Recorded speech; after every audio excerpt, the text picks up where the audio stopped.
Adrian's Wall. Hello, and welcome to All Shorts. What the hell is wrong with people? Huh?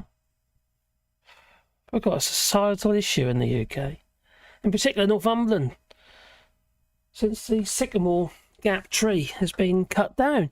Now, I've been there, I've seen it, what have you, and, you know, visiting Adrian Wall, I've been walking along chunks of it, as you do. It's a beautiful place, it really is. And I know some people say, well, you know, the walk companies are pumping all this poop into the rivers and seas, and, you know, nobody does anything. Well, it seems not. There's money involved, you see. It's all about the wonk and what have you, and how little control we've got over these corporations. They got us over a barrel since they, well, pumping money into the Tory party, as it seems. Well, I just feel sick. I'll be actually honest, it absolutely sickens me. It really does. And I'm sure when I was a wee boy, I was growing up. What have you? You know, I'm a bigger boy now, in more ways than one. And I'm sure it wasn't like that then. I think there was, well, I'm pretty certain of it, there was some respect. Not just for elders and all that sort of stuff. Yeah, respect your elders, but no. But stuff that's around you. I don't go around chopping trees down. Especially, well, probably around 300-year-old sycamores. Why would you do that? There's something clearly wrong up here. Is it a statement? No. I don't think there's any excuses, there really isn't. It's not how we're going to solve societal issues, by chopping down trees, is it? It's going to make the problems worse. It's a massive problem in society, and I think it's becoming a plague. It really is. Now, many people will say, oh, we've got to get rid of the knives, and this young girl got stabbed, didn't she? Tragic in London. There's you. And obviously we've got to get rid of the knives because they're the weapon. But they'll just find something else to use. Just like I would if I couldn't find my screwdriver to change the plug on the cable, I'll go into the cutlery drawer, get a knife maybe. There's always something else that will kill. Looking at this tree, this sycamore tree. Now, I've done quite a bit of felling myself. That looks like a professional cut to me. That doesn't look like something that's, you know, a 16-year-old has done. No. Especially with, you know, a domestic chainsaw. I can't imagine that's not been done with a domestic chainsaw. Looks like it's been cut in one foul swoop with a hinge cut, you know. You don't do that with a 18-inch, what's that, 440mm chainsaw, 450mm chainsaw. No. You know, the sort of thing you used to cut your wood with or something. It's a bit domestic, but, you know, like DIY work in your own, you know, gardens, or if you're lucky enough to have a garden these days. But it's just, it looks professional. I'll show you in a moment. Now, let's see who we've got here first, shall we? Oh, press the button. Yeah, I was ready. Problem is, oh, quite go on, top chat again. Done it again. Oh, I have. Well, I just find the whole thing absolutely sick. I really find it sickening. I don't. It worries me that my grandchildren have been brought up in this. You know? I know it's Norwich, what have you, and we have a fair problems there, you know. We do have stabbings in Norwich. Maybe not as many as they have in London, but, you know, to be fair to Steve Carr, even though he's been under attack today, per capita is actually lower than many places in the UK. We'll look at that as well, I suppose. So, anyway, well, we'll make it a bit bigger one. Shall I get a bit bigger? Oh, I think so, as we can see it. Oh, what a great idea. Oh, there we go. That's a bit better. Anyway. Do you know what? It's a flipping fly. I thought we got him. It's another one. Anyway, where are we? Oh, come back over here. Why won't that go up there like so? That's strange. It's on live chat. Sorry, I can't go on. Oh, there we go. Hello, Wim. Oh, yeah, I saw you a moment ago. And Gingers, good afternoon. Oh, it's good afternoon, is it? Oh, okay. And Derek Mulready. I'm sure that such an iconic tree that there has to be a nursery with mature trees that can be replaced. It just requires the effort. Really? 300-year-old tree. It's more than it's just the fact it's a tree. It's the nostalgic value, isn't it? And it's historic. King something or other the first or something that was, yeah.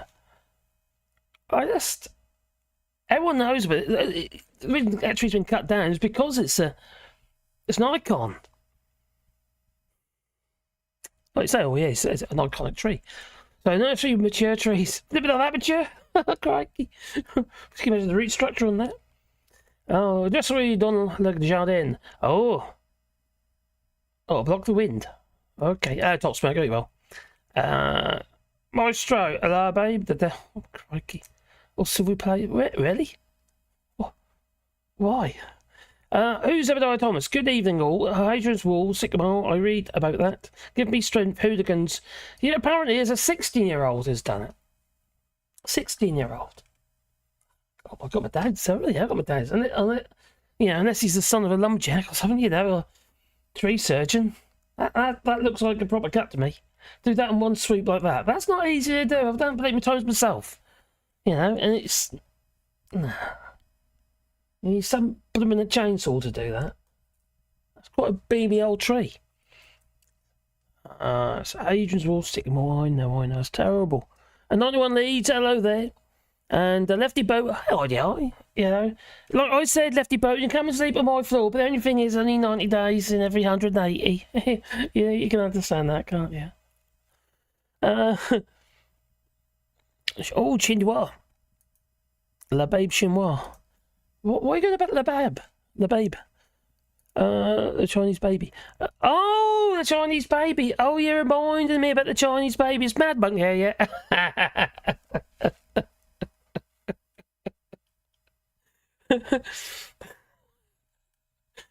Is the only thing is though, is Mark's biggest fan here yet? If he's coming, he might not come in tonight, but yeah, Mark. Hello, Dave Bells. I hope you will.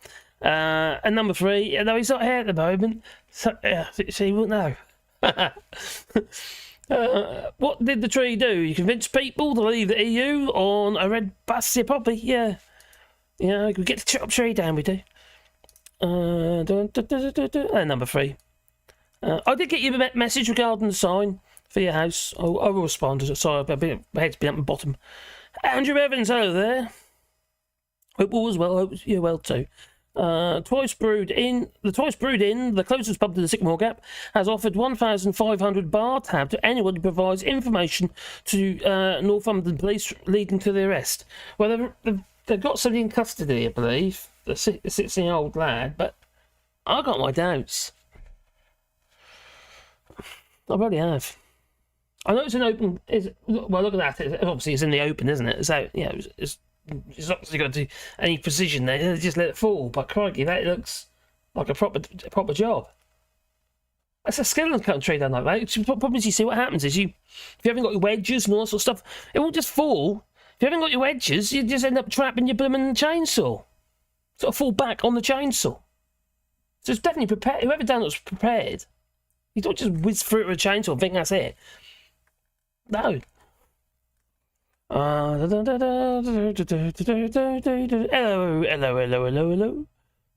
Scroll down. Hello, David McGinnis. Hope you're well. Evening all. There you two. Evening all.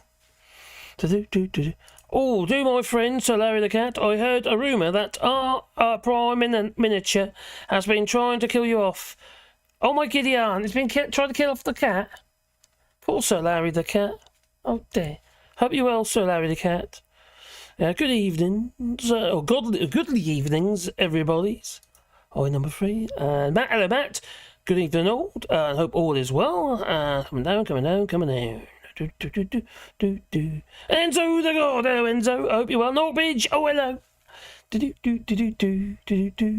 And Peter Solar. Hi Marcus, how is the fermenting going? It's fermenting still. Nothing stopped fermenting, it's all fermenting. We've got a wine on the go. We've got, grape wine. We've got our peach wine. We've got, it's kind of a very strong cider, so really it's a wine. It's going to be about, it could be up to 15%, so that's really more of a wine than a cider. And obviously cider, we've got apple cider vinegar on the go as well. That's pretty much finished now, just wait for the clear. We've got lots on the go. That we have. And beer. And beer. That's all bottled up now. So, yeah. Did about 80 litres of beer? 80 litres of beer. Right, okay, let's get into it, shall we? I think we should.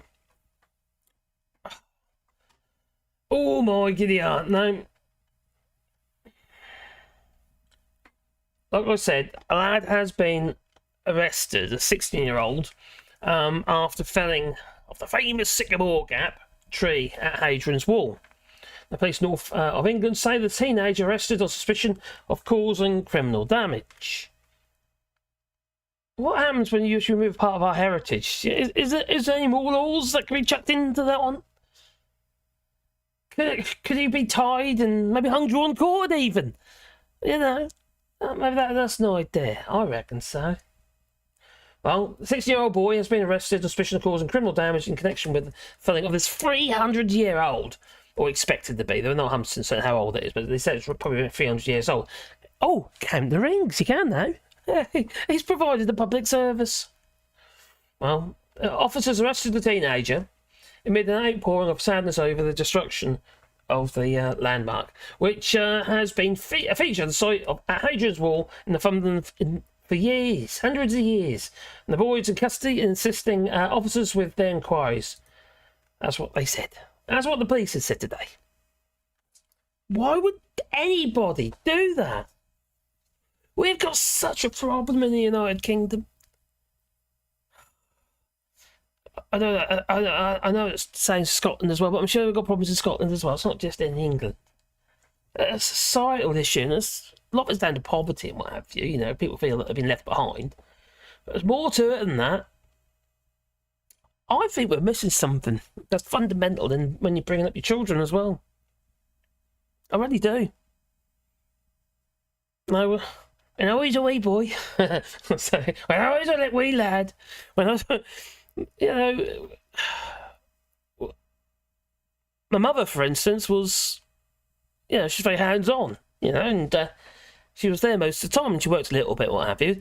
I'm not saying it should be, you know, the man goes to work and the woman looks after the kids and what. I'm not saying that at all. I think, yeah, we could balance it out a little bit. We need to share some responsibility, and in the sense that we need to work less hours. Really do need to work less hours. This cost of living crisis, it's only going to get worse, isn't it? People used to be able to have a bit of time for their families and what have you, and there was this connection with your children. Now you shove them in front of them tablets, what have you, know, let them do a bit of scroll and what have you, and go cross-eyed and get dry eye syndrome, and just so they get a peaceful life, and just, you know, because it's easy instead of being hands-on. I'm not saying all parents are like, obviously not, but there is a massive amount, and you know, and some of my kids I would say they're culprits of that. You know, but I think it's part of the problem that we lost that connection, and without the parental guidance, I think our kids are lost. Many of them. The only problem is, it didn't start at this generation. It started at the generation before. Beginning of all this tech, not just tech. Obviously, I'm not just playing tech. That's silly. But you know, over the years, what have you, you know, we just become more and more stretched. In some ways, because we want, or we feel that we need more and more stuff, which costs more and more money. Start like Sky TV, you know, got to be Sky Sports and stuff like that. So, I think we lost that ability to be able to, not ability, you know, they lost the means to be able to guide our children as a family instead of passing them off into nurseries and the grandmother. You know, where the kids get away with murder at that, you know, because, you know, they can hand them back, you see. They do what they like and mess about and, you know, fun with the kids, and, you know, that's what we do. Then we pass it back. Pass the grandchild back to the parents, and it's not. There's just not enough time, is there? There just is not enough time to have a society that can actually function as a society, and it's just time for others, not just within your own family, but within the society in which you live, the community that you live within. You know, without that connection with your community, well, then you don't have the value of your community, are you? You don't care about the Sycamore Gap tree. It's just a tree. You know, but people who are growing up with that tree, you know, not literally, you know, a bit tree hugging and all that. You know, people who are growing up with that tree will have that connection. They'll understand what it's about and they'll feel a connection with it. You know, but now it's just, I think we've lost value in stuff. We seem to value the wrong stuff. I'm a gold bro. You know, I've do it myself, you know. I suppose I realise I'm doing it. I suppose that's a little bit of a difference, but crave stuff that you don't need. Buy stuff you don't need. Maybe if you stop buying shit that we didn't need, and maybe we won't have to earn so much to be able to allow us to have more time with our families. And if you look at the 2019, we look at the United Nations, was it a report or survey they did on the UK, and the state of the countries in poverty. And look how it's been looked upon. I did a video yesterday, I think it was yesterday or the day before, regarding Wheel, which is an Indian news outlet. And yes, it is a bit of a right-wing Tory outfit. Pretty much all outlets in India is right-wing and a bit way out there and funded by God knows who, you know, like cheapy news it is. But in India. But all the points that the woman was making, I can't remember the name though, but all the points that she was making were, well, you could verify them. I did. So is that how we've been perceived? You know, we all argue that that particular news channel is a bit, how to put it, a little bit biased. But in this case, he's right. The facts were there. It's a crying shame, it really is. You know, the way that how we've been perceived from abroad. You know, people in the UK watch Wheel News. And also in the United States and various other countries all around the world, and they're all watching this. You know, in one day they had over 120,000 views, just in one day, on that video that they put on that broadcast online on YouTube. Let alone all their other outlets. That's how we've been perceived now. I don't know how we're going to fix this. I really don't. I can't start with getting rid of the Tories, obviously, because they are a major part of the problem. But I do feel that, you know, if Labour, which probably will, I know, become the next government, I do feel that they're going to be the consolation prize. That they're going to win by default, because, you know, who else can you choose? Mr. U-turn himself, was it Mr. Keir Starmer, Inaction Man? Not Inaction Man, what's the other one? Indecision Man. Sunak's in action, man, isn't he? He is. Now, let's just check the old chat again, but just I know I've been waffling. Hello,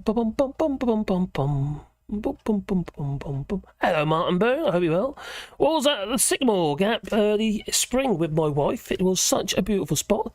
It's gorgeous there. It really is, and especially if you get the light right. The light right. Sorry about my Norfolk. Yeah. Oh, I had people in the chat yesterday, not in the chat, in the comments saying, "Oh, your voice." Well, don't listen in, I say. Was at the Sycamore Gap early spring with my wife. It was such a beautiful spot. 300 years of heritage ruined in minutes. Absolutely crazy, Max. It's shocking. I love trees, you know that. I love trees. I love the environment. I love, obviously wildlife and what have you. The whole thing is a big package deal for me, and I find it absolutely fantastic and fascinating.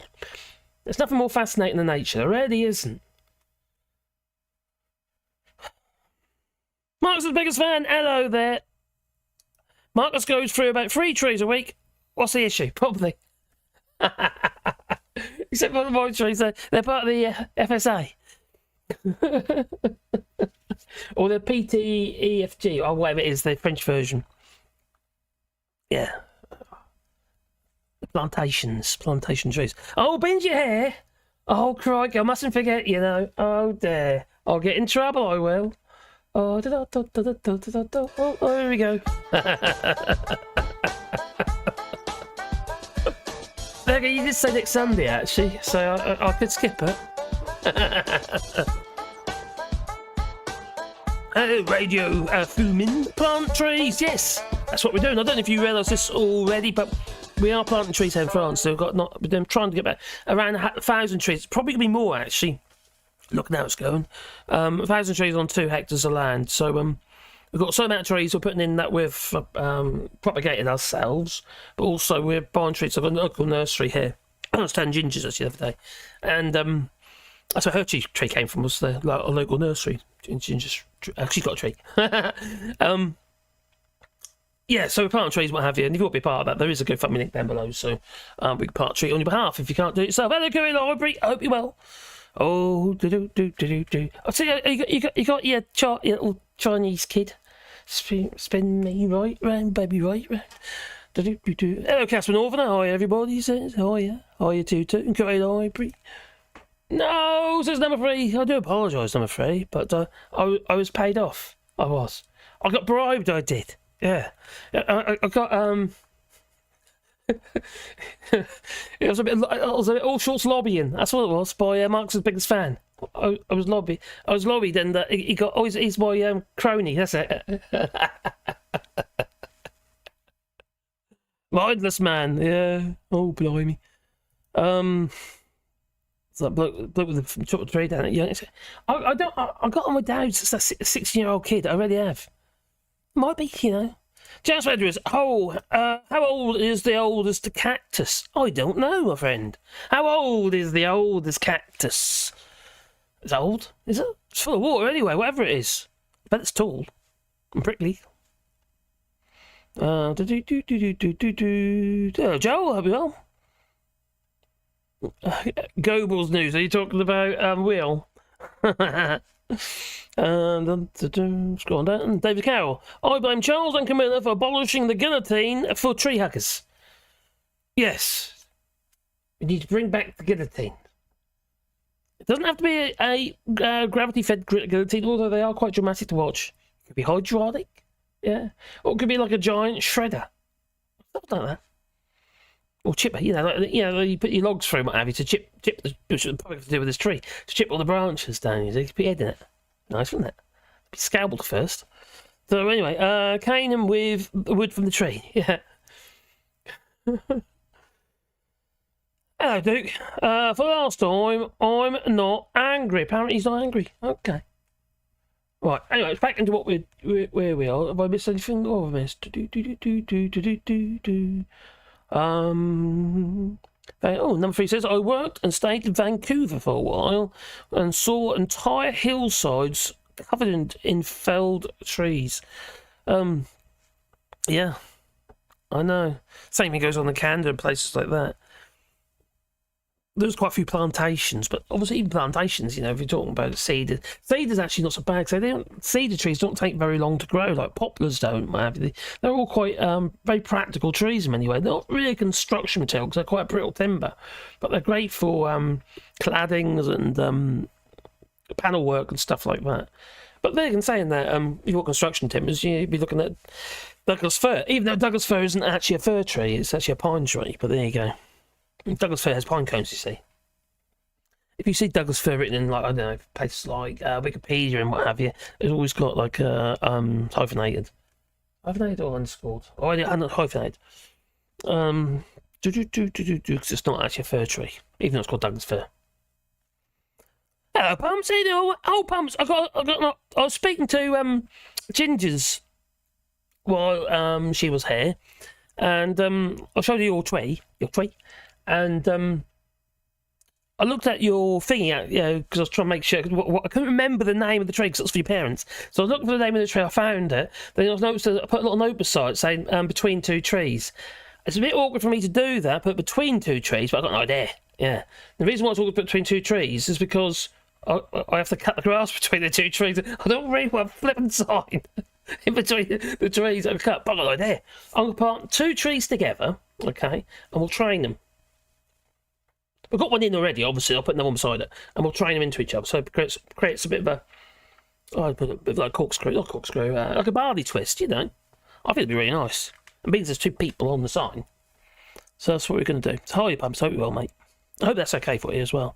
People are too busy drinking to chop down Too busy drinking to chop down trees in Scotland. I thought it's Scotland. Tell me if I'm right or wrong here. Mad Monk 33, Monk's the biggest fan, and whoever else Scott's there. Well, don't you work all week just so you can get drunk and spend all your money on a Friday night? That's what. Or is that a stereotype?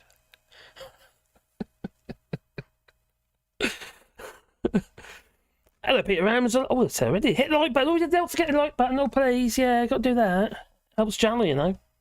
So, right. Oh, we got 41 people there. Cool. It's pick it up. Young'uns don't get respect taught. That's a good point.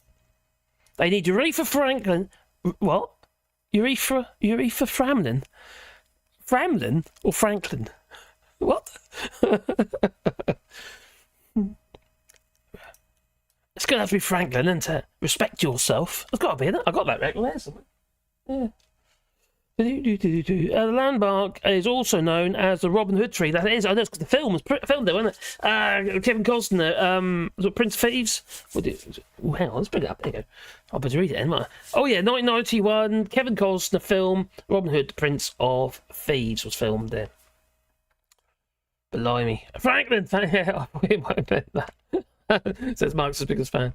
Have you been drinking? Huh? I was like, right, what is that a minute ago? So parenting skills are not taught in schools, unfortunately. It's down to your parents. If you've had a good upbringing yourself, the likelihood is you're going to know what to do with your kids, isn't it? Now, I'm quite fortunate because we were quite strict. I'll be absolutely honest with you. We were very, very strict with our kids. Don't worry, I was hitting or anything like that involved, but no meant no. We had to, because 6 kids, you see, you can't, they'll just run riot, you know? So you had to have some control. And we're quite fortunate in many ways, that our children, which are now adults and they've got their own children, hence our grandchildren have got a very, it's not the same, but similar upbringing. So there's some respect, there's some, they've been taught and what have you, know what right and wrong is, and what have you, and they get loads of love. And I think I know it sounds really corny, but do you know what? That's all you need most of the time. You know? Give your kids a cuddle occasion, you know, watch your kids' TV with them or whatever you do, read them a book or whatever, you know. But do it together, not just give them something and just, you know, you get over that so I can watch EastEnders or do what I'm doing, you know, on Facebook. You know, it's that. I think we're losing that connection with our children and they just drift off. They get to an age where they just can become retaliative. And I think you need firmness. Kindness as well, obviously, and fairness, but you definitely need firmness in parenting. That's what I feel. Tell me if I'm wrong, you know, but it's not else okay. But I really do feel that. Now, my sister, who's a kind soul, my younger sister, my older sister's a bit of a vulture, but anyway, my younger sister, who's older than me, 5 years older than me, I was the baby in the family, mate, you see. Yeah, she's, with her 2 daughters, very, very softly and reasoning and all this sort of stuff, which in theory it sounds great and what have you, but it did not pay off. Now one of her daughters were fine, you know, a little bit bolshy, but the other one was aggressive.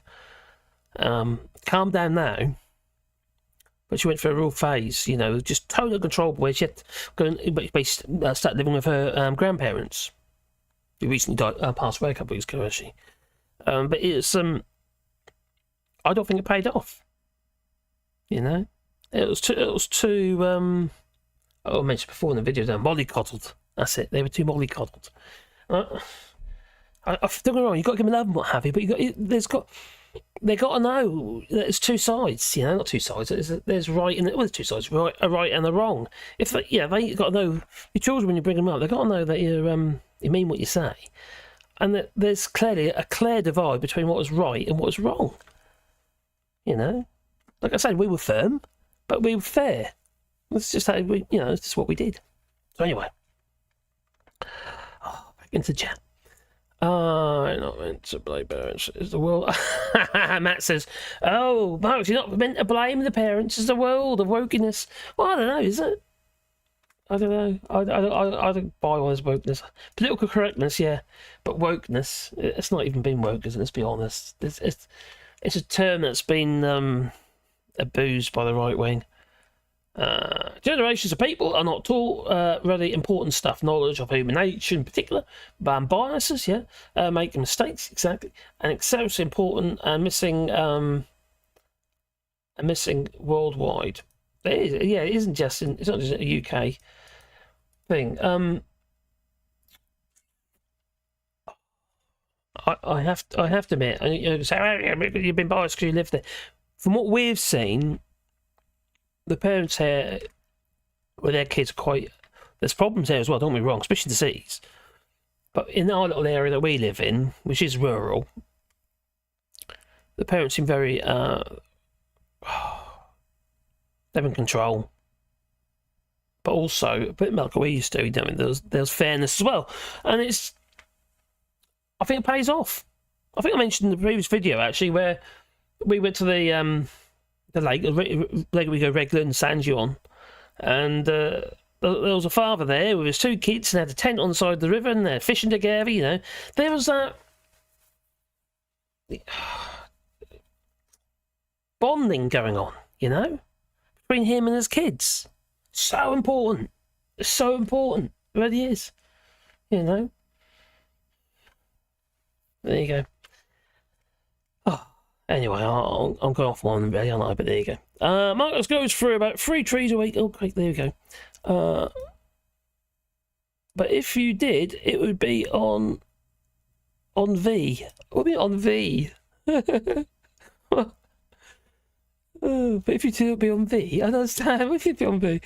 Robin Hood starring Errol Flynn. Oh, starring Errol Flynn. Not that Robin Hood. No. Oh, you have the Adventures of Robin Hood starring. That's an oldie. That one is. VHS. Oh, you replying to Gingers. Sorry, pumps. Yeah. Oh my God, VHS. Can you remember Betamax? I've actually even got. I have got an original Laserdisc movie of Fifth Element, a French one in Fifth Element. A Laserdisc. It's 2 giant, like the size of LPs, but they're Laserdiscs. Quite thick and heavy as well. Yeah, that didn't take off, did it? So, yeah, it's a bit like Betamax. So for the last time, Woke is the pot where the Chinese dude cooks my rice. Leave the poor fellow and his kitchen wares alone. Okay. Ginger says, rural, you say? All shorts, you're in the middle of nowhere. I am. And I like it. I do. Ginger's notes. Ginger came visit us about a week ago. Yeah. Do. And Martin Byrne had a good go at the right wing's channels today. Oh, nice. No bites yet, but open. You just got to keep trying, Yeah, I had a few on my video with the WeOn one, with the WeOn Indian news channel, and I did have quite a few. It's quite racist ones on there as well, actually. Comment. Obviously, I hid them, obviously. But yeah, I had a few. On there. I don't think, says Matt. I don't think HS2 is anywhere now. Oh dear, what about HS2? What's the cookie? It's turning into a colossal waste of money. Do you realise it only costs about 1/10 per kilometre of what HS2 has cost to build railways in France? And in the United Commonwealth, somewhere Virginia or somewhere, they built this high-speed rail link, and it only took 4 years. It's huge. Too much bureaucracy in the UK, I think. I thought France was a land of bureaucracy, but French pornos on Betamax, 1979. Oh dear. Oh, hey caramba. What's happening to Cthulhu these days? I haven't seen him around. Oh, I haven't seen him either. I saw him. When did I see him? Oh, I saw him. He was on Max's channel the other day. So he's probably fell out with me. I don't know. It was originally from Max's channel that he came over to me, but I haven't seen him for a while either. But you know what it's like? People get bored of it after a while, don't they? Yeah, just saying it well. We need more consultants. HS2 more consultants. Joking, aren't you? Yeah, Stage 2 can be completed. More consultants. I think you have enough consultants on that. Racist Indians or racist British, all shorts. I think they're both. Oh no! Sometimes you can't tell. I mean, some of the comments might have been trolls. I don't know, or actors, paid actors. Who knows? Who knows? Or just people who just keyboard warriors. We all do it, don't we? Get out there and sort of somebody was saying a minute ago, haven't they? They've been been trolling the right wingers. Good news. YouTube have given the mods new powers to put people on the naughty step. For up to 24 hours, they say timeout from 10 seconds to 25 hours. Oh, don't abuse your power, Mad Monk. Don't abuse it. No. Dance million time. Oh, no. You have an overdose, you will. New workwear. Oh, no, at all outlets, excepting sewerage ones. Yeah. Oh, crikey, don't want that. Right, anyway, let's get back into this. Not in this article, because there's a few other bits of space I want to look at. If you don't know anything about this sycamore tree, this young lass there, Sophie Pearce, she actually did this article literally on the 16th of August, so it wasn't that long ago. So, yeah, talking about this tree. So, because she's like a travel journalist kind of person, blogger, I don't know. Yeah. Anyway, so one of my favourite walks in all time, she says. Sorry, I repeat. I had some numbers in front of it, I don't know why. Okay. One of my favourite walks in all time. One of my favourite walks of all of Northumberland is the Sycamore Gap Walk from Steel Rig along the historic Hadrian's Wall. Yeah, one of my favourite walks. Been Edale. I've done quite a few walks around Edale, like the foxholes and places like that. It's lovely. I like it around there. Windy, but I like it. So the Sycamore Gap is an iconic dip in the landscape. This is before the tree got cut out, obviously, in the landscape, and has a lone sycamore tree that grows in the foundations of the Roman Wall in Northumberland National Park. And it's an iconic landmark of England and one of the most photographed trees in Great Britain, and also famous for, well, didn't they get voted as being like the most iconic, or not iconic, but most beautiful tree in, not most beautiful tree, what was that? We know it's one of the most photographed trees, but stuff like that. Anyway, I can't remember. I just heard it on the news earlier. So here is a complete guide for Steel Rig to Sycamore Gap Walk with all you expect when you visit. No, I'm not doing that because people might not want to go there anymore because the tree's not there. Unless you want to go there and do a bit of chicken neck and then, oh, look, there's that tree. Or there's that stump. I wonder what they're going to do with the tree. There's a GoFundMe that's been set up for it. What are they going to do? Splice it back together? I don't know. What's the point of that? What's the point of the GoFundMe? We're going to do? Put a park bench there?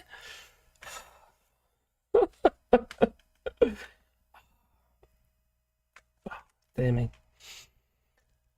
So what is Hadrian's Wall? Well, we know it's all. If you weren't already aware, Hadrian's Wall, it's the wall that separates Yorkshire from Scotland.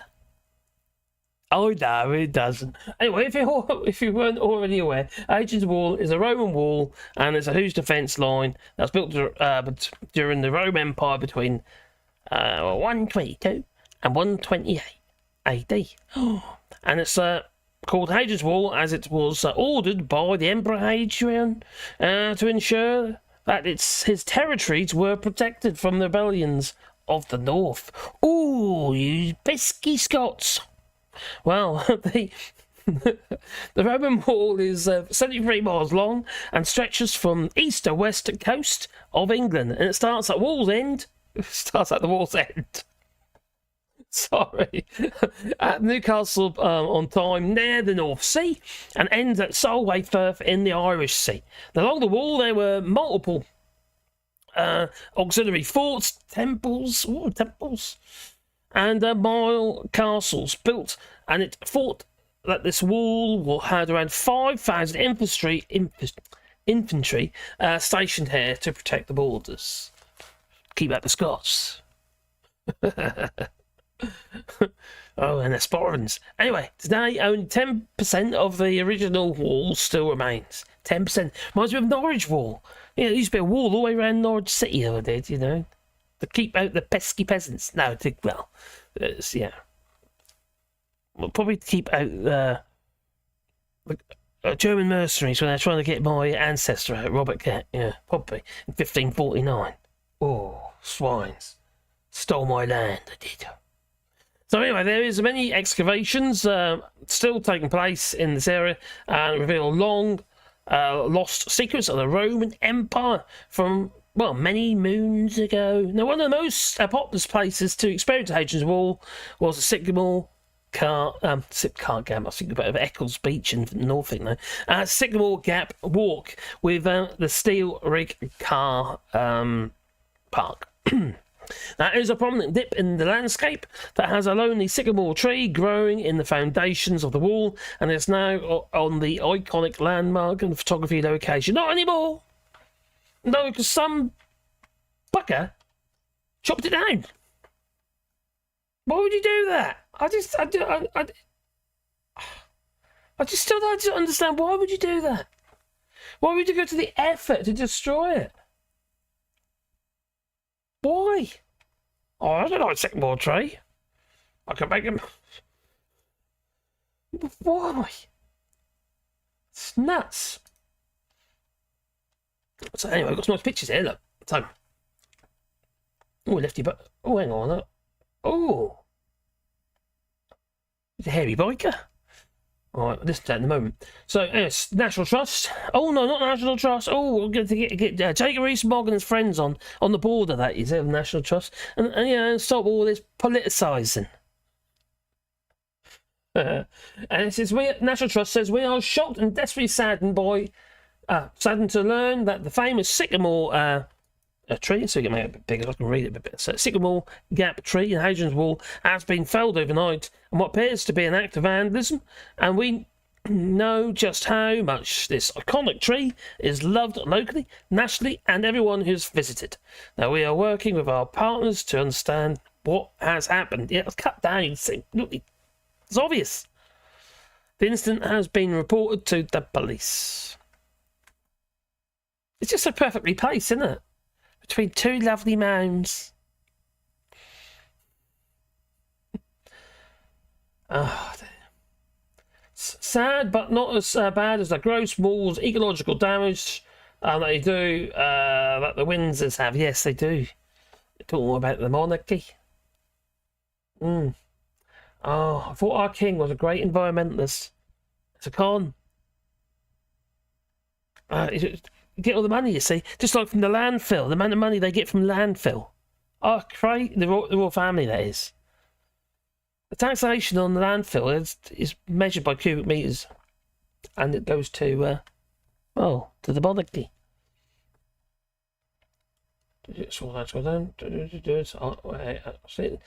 Yeah. I've done pictures like that, time-lapse like that.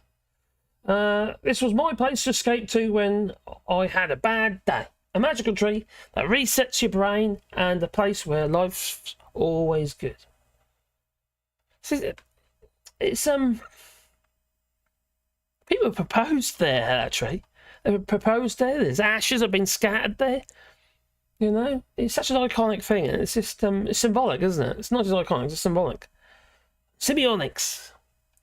So, given jail term of however long it takes for a newly planted tree to grow to the same height. Well, that's forever then. Well, that one's, well, okay, it didn't take 300 years to get that big, obviously. But it's, yeah, more like that. It's going to be 60, 70 years at least.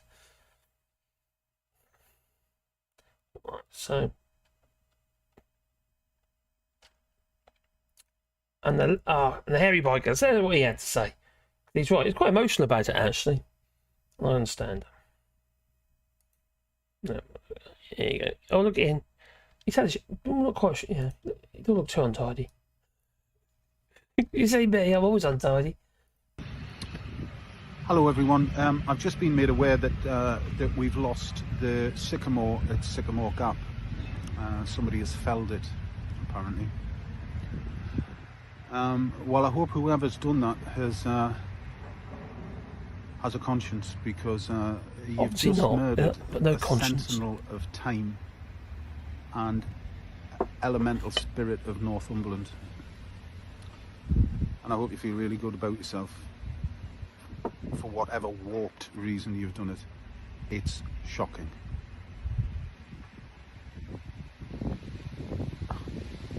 I'm beyond words. Hello everyone, I've just been... Yeah, a lot of people obviously very upset about it.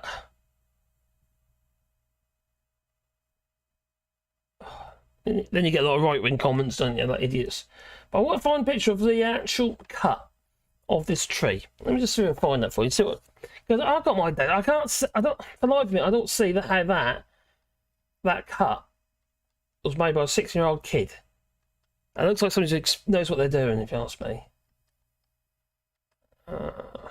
And also have access to probably a 600mm 2-foot bar chainsaw to do a cut like that. Not with like an 18-inch jobby that you get into your B&Qs. Oh dear. Let's find that. I want to find a picture of the cut. So, maybe that's good enough. Maybe if I can bring it up a bit bigger. I don't even see that there, but that cut there's got a hinge cut on it. He's cut the wedge out, right? On the back edge here, which should be about here on the tree. I'm trying to show my mouse, but for some reason I haven't showed my mouse. Let me just go into that just so we can capture cursor. That's it. Just so you can see my mouse. Where's it gone? There we go. Got that. For some reason it disappeared. You see the mouse? Ah, I see the mouse now. You can see this part here. Let me just about to see that. That's where the wedge cut is, and that's at this area here of the tree. And it's not a hinge. They haven't put a hinge cut in, so the likelihood is that tree would have pinched on the back edge of the actual pinched the chainsaw bar. So whoever cut this tree had come with wedges to force the fall. Yeah, to force a fall. Because that cut is a flat cut. If you see that, it's a flat cut. And it would have just literally just sat there on top of the bar and trapped the bar, and you wouldn't get a chainsaw, it'd be stuck. And then you're like, oh, I got to push. Nothing's happening. Because the weight of the tree will just sit there. Unless you get a bit of a wind, maybe it'll fall if you're lucky. But it won't actually fall the direction you want it to go. And that's falling in the direction of the cut. So it's... There's any better pictures of the cut? Oh, you can see it on here as well. It looks like, to me, it looks like it's not been gnawed or what have you. It's been done in one swoop. You know, it's been, you put your wedge cut in one side, and then normally you'd stagger the cut up a little bit so you create a hinge on that waste material. So you then slice it through, unless you've got a big enough chainsaw and you've got your wedges in. So as you come through with a chainsaw, you see, you get part way through, and then start whacking your wedges in behind the chainsaw, and then carry on. Stick your wedges in, carry on. It's not some kid. Unless the kid is the son or daughter, whoever it might be, or boy, a son of a tree surgeon. I just don't see it. I really don't. Anyway, so the 16-year-old boy has been arrested in connection with the felling of one of the UK's most celebrated trees, and the landmark at Sycamore Gap beside Hadrian's Wall in Northumberland was cut down overnight. And Northumberland National Park Authority officials believe that the tree is known as the Robin Hood's tree. We mentioned that a moment ago, and was deliberately felled. Of course it was. It's been chopped down with a chainsaw. And Northumberland police said that the teenager has been arrested and suspicion of criminal damage. Just got my doubts, I really have. And he is in custody and helping with the investigation, a force spokesperson said. So the superintendent, Kevin Waring, described the tree as a world-renowned landmark and said its loss had caused significant shock and sadness and anger throughout the local community and beyond. And he added, given our investigation remains at a very early stage, we are keeping an open mind and appealing to the public for information to assist us. Now, if you have seen or heard anything suspicious, please let us know. But any other more serious crimes we don't want to know about. So, any information, no matter how small or insignificant you think it may be, could prove absolutely crucial to our inquiries. And I'll tell you what, there's the HS2 going through there. That's what it is. So the tree grew in the natural dip in the landscape near Hexham and featured in the 1991 Robin Hood Prince of Thieves film starring Kevin Costner, one of the terrible actors there. Only decent film I think he was at the one when he was stuck on that boat and he didn't talk much. And it was named Tree of the Year in a competition organised by the Woodland Trust. Riverworld? Was it Riverworld or something? Something like that, I don't know. So the trees felling led to an outpouring of emotion, with many lamenting the loss of an emblem of the northeast. I think it's really sad. I really do think it's sad. And when he saw the damage, when Hexham MP Guy Opperman described being utterly stunned, I'd be gutted. I'd be absolutely gutted. I really would. You know, I've only seen the thing once, so I don't, you know, I'm not like somebody who walked it on a regular cat, you know, or proposed to the missus there. No. I just grabbed her by the ear, I did. I dragged her out of my cave. Anyway, or to my cave. So the National Trust, meanwhile, said it was shocked and saddened by the loss of the sycamore, which it declared an important and iconic feature in the landscape for nearly 200 years. So, yeah, proper shock, tearful, blah, blah, blah, blah, blah. Yeah, it's not great, but why do people do these things? And like I say, I think we've got a serious issue. We really have, you know. And, oh, look, there's a shooting star. It's like gorgeous, isn't it? You know, it just seems such a waste. It's 300 years old, you know. If I looked that good when I'm 300 years old, I'd be a happy man. But I would. One day, baby. Cryogenically freeze me.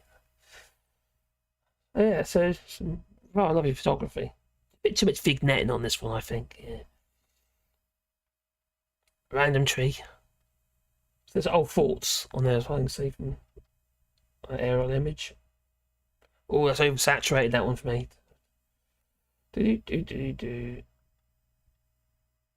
So lovely, isn't it, you know? It's just, well, now it's just a dip.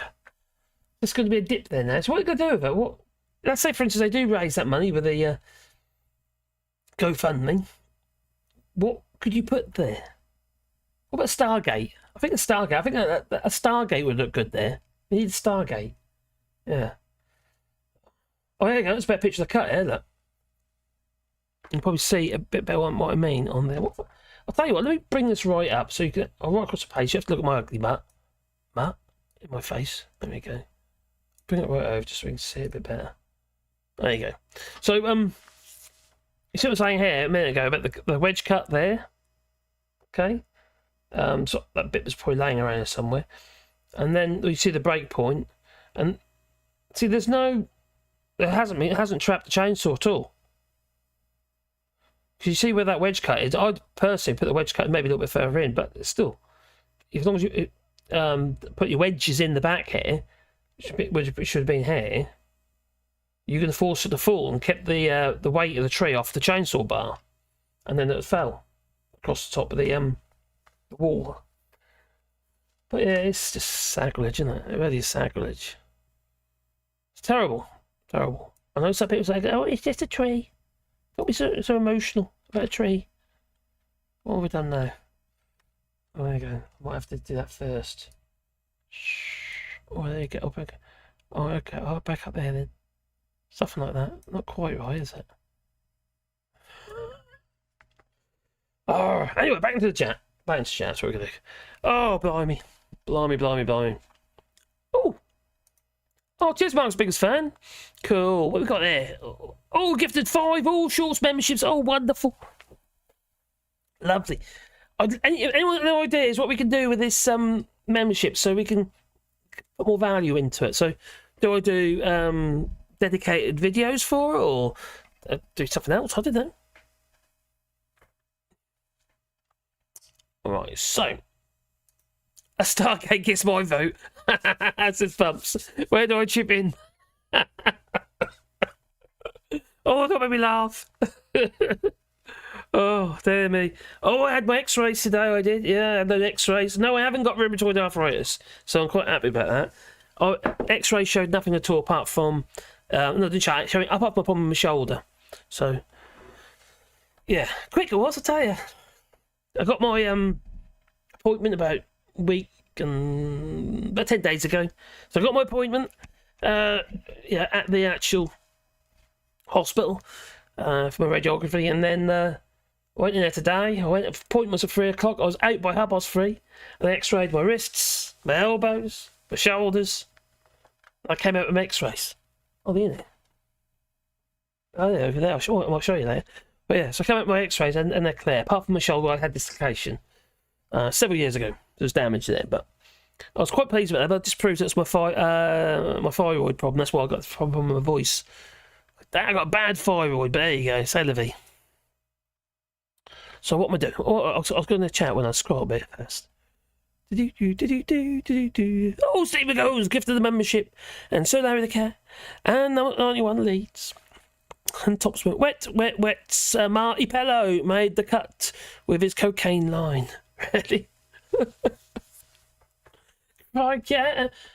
Oh, what that song? What was it now? It was in number 1 for Flip Night, 2 blooming long. Cheers, Monk's big fan for that. That's cool. Yeah. Just scroll down. And again, where are we? Oh, you're a legend, says that Lefty Boater. Cool. What about the tree on Hadrian's Wall? What about the tree on Hadrian's Wall? You took the one we've just been talking about. What? This is the tree on Hadrian's Wall. FY, hope you will. Sometimes saplings will grow out of the stump, but I don't... no, it depends on the tree. Some trees don't coppice. If you get, like, argument's sake, well, coppice as well. Willow coppices very, very well. Chestnut coppice as well. Hazel coppice. There's lots of trees with coppice, but like, for instance, oak, that coppices. I don't actually know if you coppice sycamore. I'm going to ask Mr. Google. Coppicing, if you don't know, is when you cut it off the ground and then loads of little young growth come up. Lots of young growth. Can you coppice? It depends on the variety as well. I don't know what variety it is. Is it common sycamore? Many deciduous trees can be coppiced. Alder, ash, beech, birch, hazel, hornbeam, oak, but that's debatable. Sycamore, and sweet chestnut. So it's possible. Yeah, it might not be dead then. It might survive, but it's going to have a bad hair day. There'll be lots of shoots come up if it does. I don't know if it's going to matter if it coppice very well than that. Maybe. We'll see. If they don't grab it up. Where are we? So, hopefully there are seeds from the tree. That'd be interesting, wouldn't it? So it can be replaced. But HS2 has caused more environmental damage than this random act of stupidity. Yeah, it's just another problem, isn't it? I think the thing about this one is what it is to me is this. It's a societal issue. There's it just underlines the problems that we're seeing in society in the United Kingdom. I know there's problems in other places in the world as well, but the whole point is that I'm fairly confident it didn't used to be like this. You know? I never heard of stabbings in Norwich, my home city. There has been. You know, in the last, well, I think there was one last... I'm pretty certain there was one this year. Someone got killed. It's nuts. I got a bear.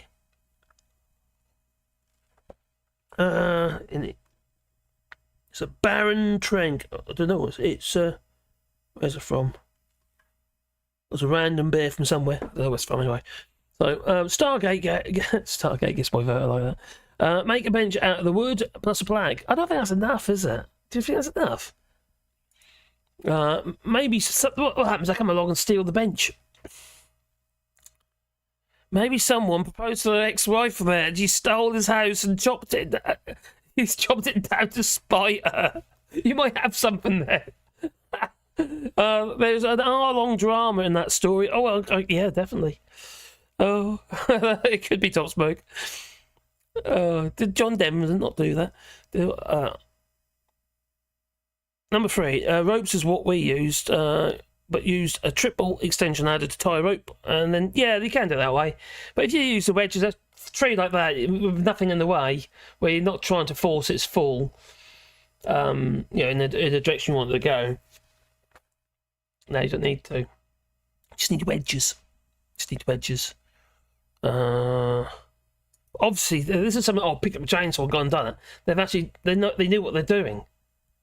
You might pick up a chainsaw. Oh, chop a tree down. Pick up a chainsaw. Oh, pick up. Oh, but I need some wedges as well. If you're a novice, you're not. No, you're not going to do that, are you? You got, you know, unless you've done. Maybe looked at a YouTube video. Maybe. How do you chop down a sycamore tree? Well, stop stabbing people, then, Marcus. I don't think I've ever stabbed anybody. No.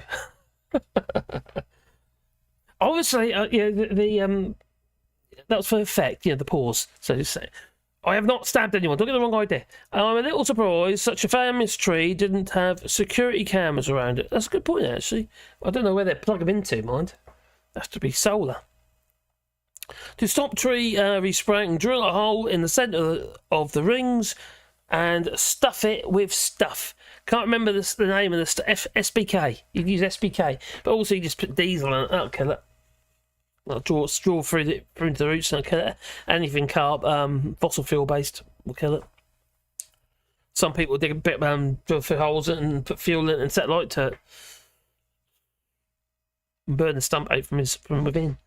Like a little rocket stove. Diesel! Yeah, diesel. You use diesel. Or SPK for shrub brushwood killer. Or Graze 90 is another one you could use. It's a bit pricey, that stuff. It literally costs about 100 quid for a little bottle, for a litre bottle. In the 80s, I read about a donkey being deliberately blinded, oh my god, via cigarettes. Also in the 90s, there was an account of a Cardiff baby being sexually abused. Oh my god. Ooh, that's not good. No. There seems to be something every day now, though. You know, it ain't just because of the medium, what have you. You get to see it, is it? You could say in some cases. I think it's definitely got worse. It's definitely got worse. People are scared to go out at night now, you know. It's crazy. It's got crazy. I'm done working. I have to walk and feed my dog and switch computers. I'll be back, says Ginger Giraffe. Kid cute down tree. It's a societal problem. An adult demolishes a historic pub. It's not cast as a societal problem. That was in the news today, wasn't it, about that pub? You talk about the crooked pub, I take it. We've got to talk about yes, the crooked pub. Well, 2 people have been arrested. I wonder if it's the landlords. I don't know. I haven't looked into it yet. I heard this afternoon 2 people got arrested.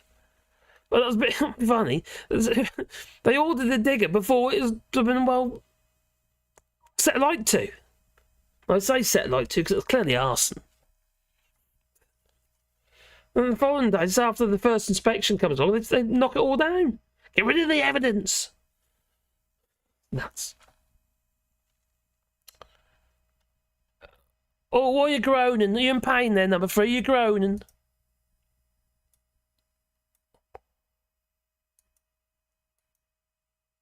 I love a good pollard. Oh, do you? Even so. Where are we? Oh, Monk. Where's Monk gone? Is Monk gone to work, has he?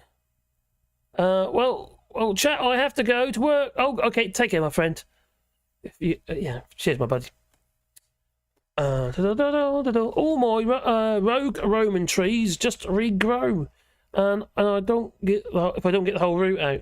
We have a lot of common acacia here. and the hedgerows and what have you. And you've got to be really careful because the young bunches have got thorns on them. They have wonderful flowers on them, mind. And they can be a bit vicious. Yeah. And if you chop them down, a mature one, it'll just keep coming up via the roots everywhere with all these spikes on it. It's not pleasant. Brilliant wood, though. The acacia. You can stick that stuff in the ground for 20 years and it won't rot. It's brilliant. Yeah. Oh, he's off to work. David McGuinness, off to work with Mad Monk. Take care, David. Oh, you work in the same place then, David McGuinness. Cool. Oh, brothers in arms. Oh, I'm going to look like a Don kicking the boxing promoter. What? Yeah, it's going to look like Don kicking like the boxing promoter. Okay. Scroll down. Crimes is at a 44-year low in Scotland, and we're not scared to go out at night. Oh, I bet you are. You're saying that, aren't you? Oh, crikey. You're surrounded by Scots. Oh, says David Miggins. No, the stats must be wrong. That's not what the Tories say. Yeah. Oh, crikey. He bought a very expensive cobalt drill and a multi-tool bits today. Oh, crikey. What you got? You got a fine multi-tool as an FEIN? That's what I got. I've used it loads. Brilliant thing. Yeah, so cobalt drill. Well, just one. It's funny you say that because I actually just bought some very nice cobalt drills and I made a nice little stand for it to go in my big tool cabinet. So, yeah, I'm just going to use they're metal bits, but I'm just going to use them for wood. Oh my god, man, lovely clean cut. Oh, talking about drill bits, I do apologise. Not personally, the lefty YouTube channels share them quite a lot in the US and Canadian videos, done by proper places. And the count to the right here, it's crying, okay, number three. So do you have similar stats for torture? Says what? The nastiness seems to have increased. Vicky Lee. 2 people just got charged for that tilted pub arson. Yeah. Is it the landlady? Is it the owners? Because that's got to be corrupt, isn't it? It really is. I've drunk way too much tea today to even be slightly annoyed at these stories. Well, you bet yourself in the bag then, man, you? No bugs, I'm asking who, if he was off work. Oh, okay. Sorry, my friend. I live under a canopy of oaks and I've seen a squirrel drop 30 feet and land on the ground and live somehow. Yeah, I'm not surprised. It's like cats, they always see land on the feet. Is it because they sprawl almost like a little parachute where they sprawl out? Has anyone seen that cat that was made into a drone? It's like a taxidermy cat. It's been made into a drone. It's a bit nuts, isn't it? Why would you do that? Some strange people. I had to buy some left-handed drill bits. No, you didn't. And I suppose you had to go and get yourself a long way or something. Or a left-handed screwdriver. If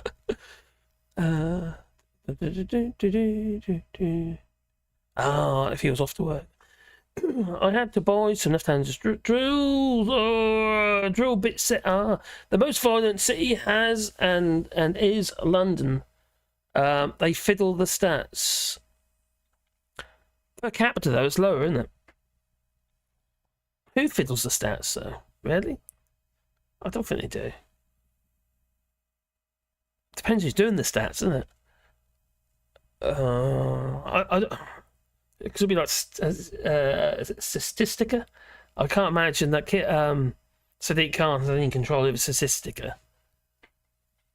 I want a flying pig now. And that came with Alexander Bolts-Johnson, and it did.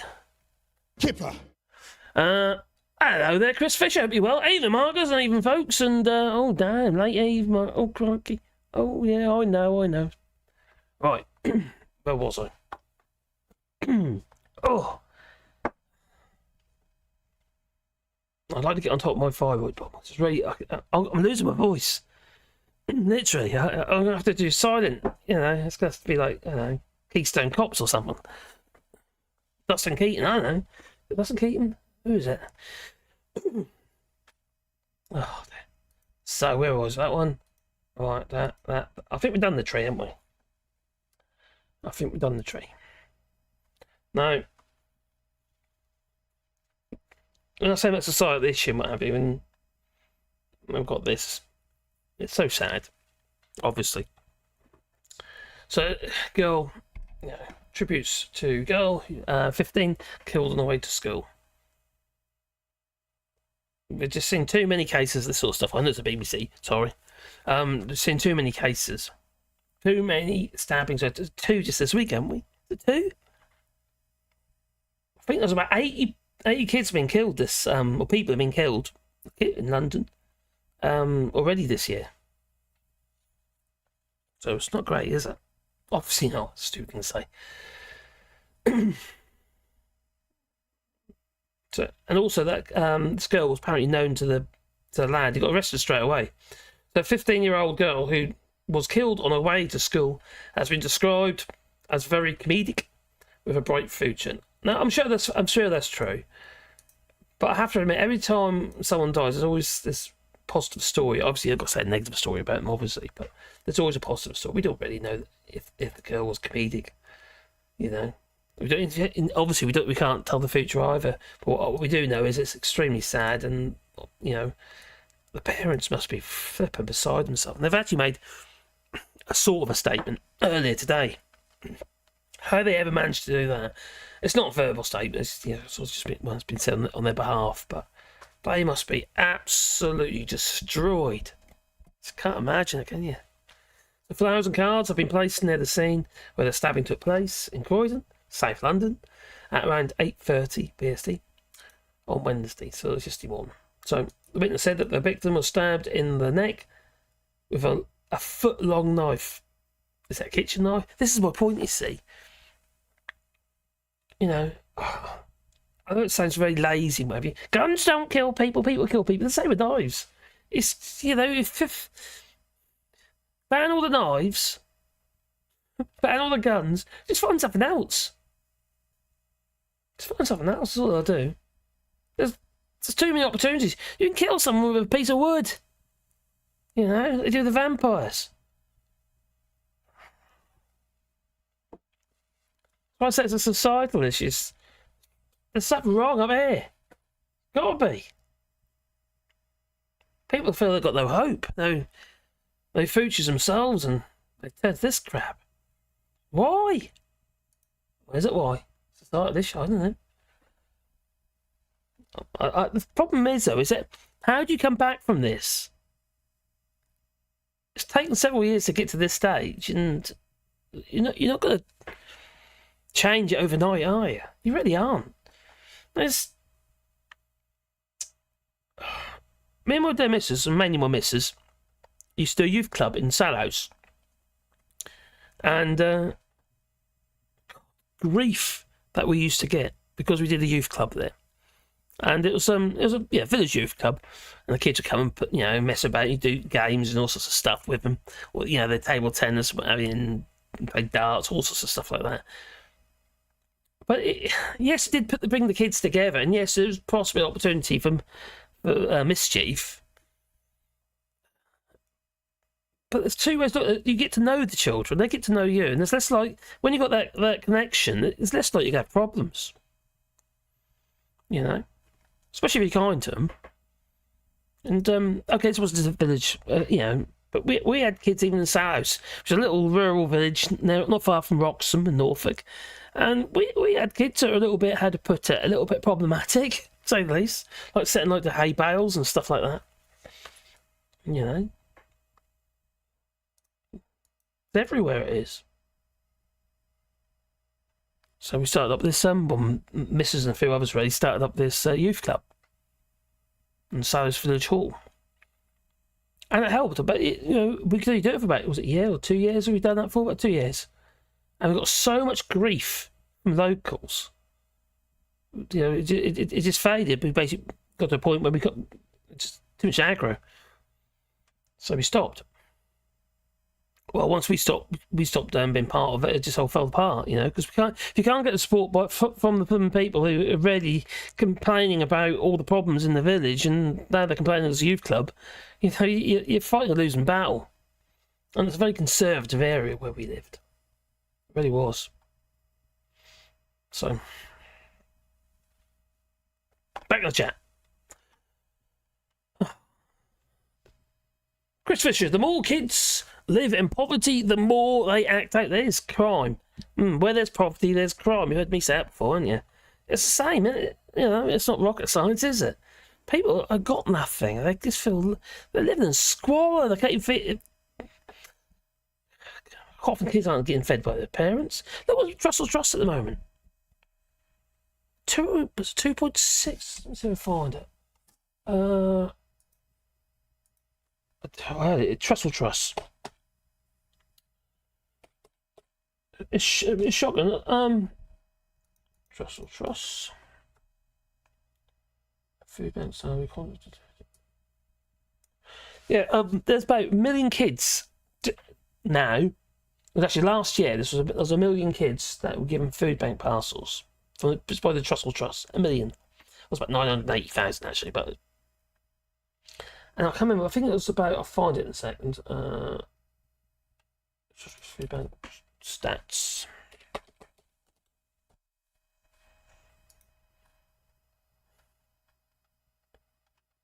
That's not the stats. Just stats. End of year stats.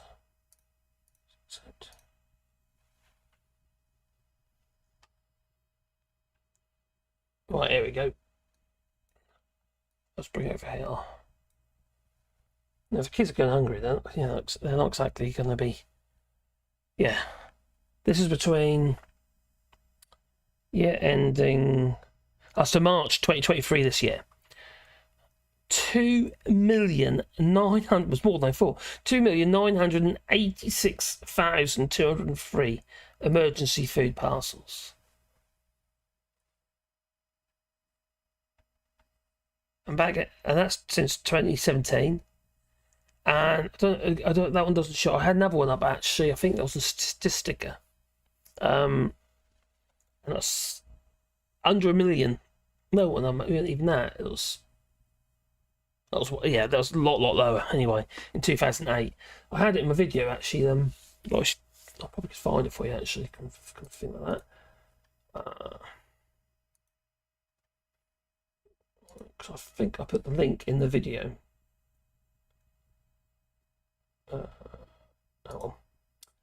Blum. Okay, what we got here? Government, students, migrant fees, shoplifting. Food bank users. There we go. This is in Statistica. Right, I'll see.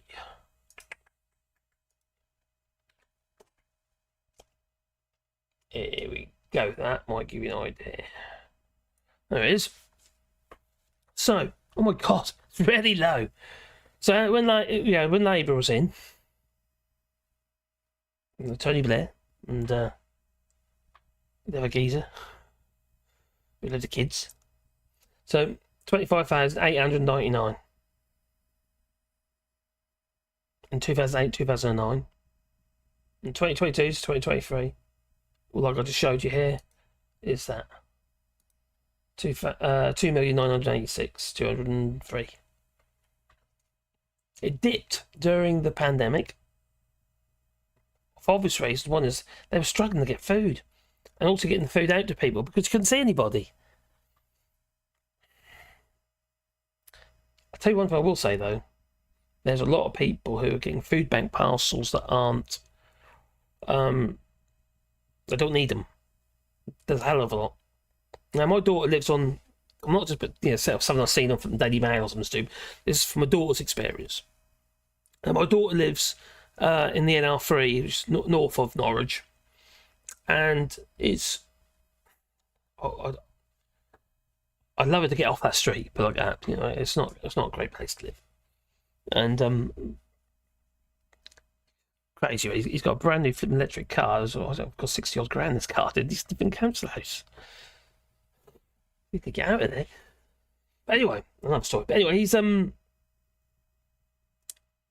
woman next door gets food bank parcels, and she's handing them out to people, like my daughter, what have you. Which she's okay. So there are people out there who are obviously getting them and they shouldn't be. But no, at the end of the day, you know, the Trussell Trust and other, they're not the only ones. You know, the pantries and what have you. But you know, these are very. Oh, excuse me.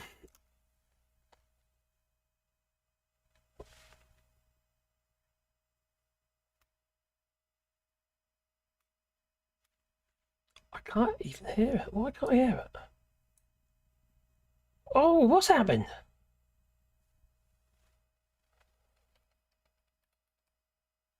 That's strange. Can you hear that? It's playing, but it's not playing. Ba-bum-bum-bum-bum-bum. Desktop audio is not found. Ooh. What were these? Just a second. Ah. There you go. Okay. Let's try it now.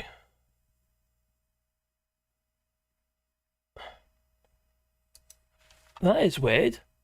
Bear with us just a second. Just.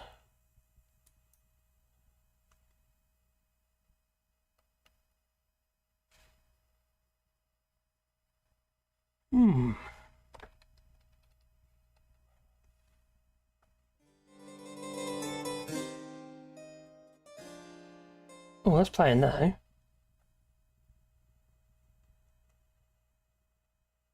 That's not. Weird. They're now British fish, and they're better and it's just that one. for it. I think it's rather uplifting. That's the one I was wanting. Oh my giddy ups! It was lost. It was lost. It was. Oh dear. Yeah. So anyway, sorry about that. Everyone's breaking in front of me. It was. Yeah. So yeah, it's pretty. It's not exactly a good testament, is it, for 13 years of Tory rule? Tyranny, should we say? Not good look at all. Now these stats, I don't know. It's just UK stats, or they just. I don't know if. Oh, Mark's biggest fans here. Can someone tell me whether or not in Scotland you have a Trussell's Trust food bank, or do you have a different one in Scotland? That'd be interesting. It's just horrendous. So people, kids, are going hungry. That's not a good start, is it? It really isn't. So it's been where I was in the chat, wasn't I? So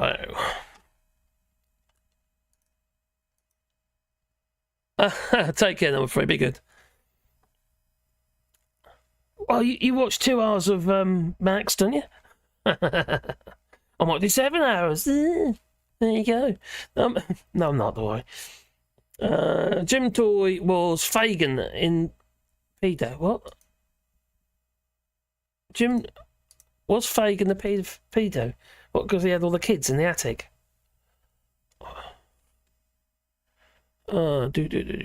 Scroll a bit. Scroll up a bit. There we go. Poor education is a major problem. I don't think it's just education, because when my wife was working in school, it was a tough job. It really was, and not the kids, not all of them, obviously. They always had the few unrulies, and they, those who caused problems for the rest of the class.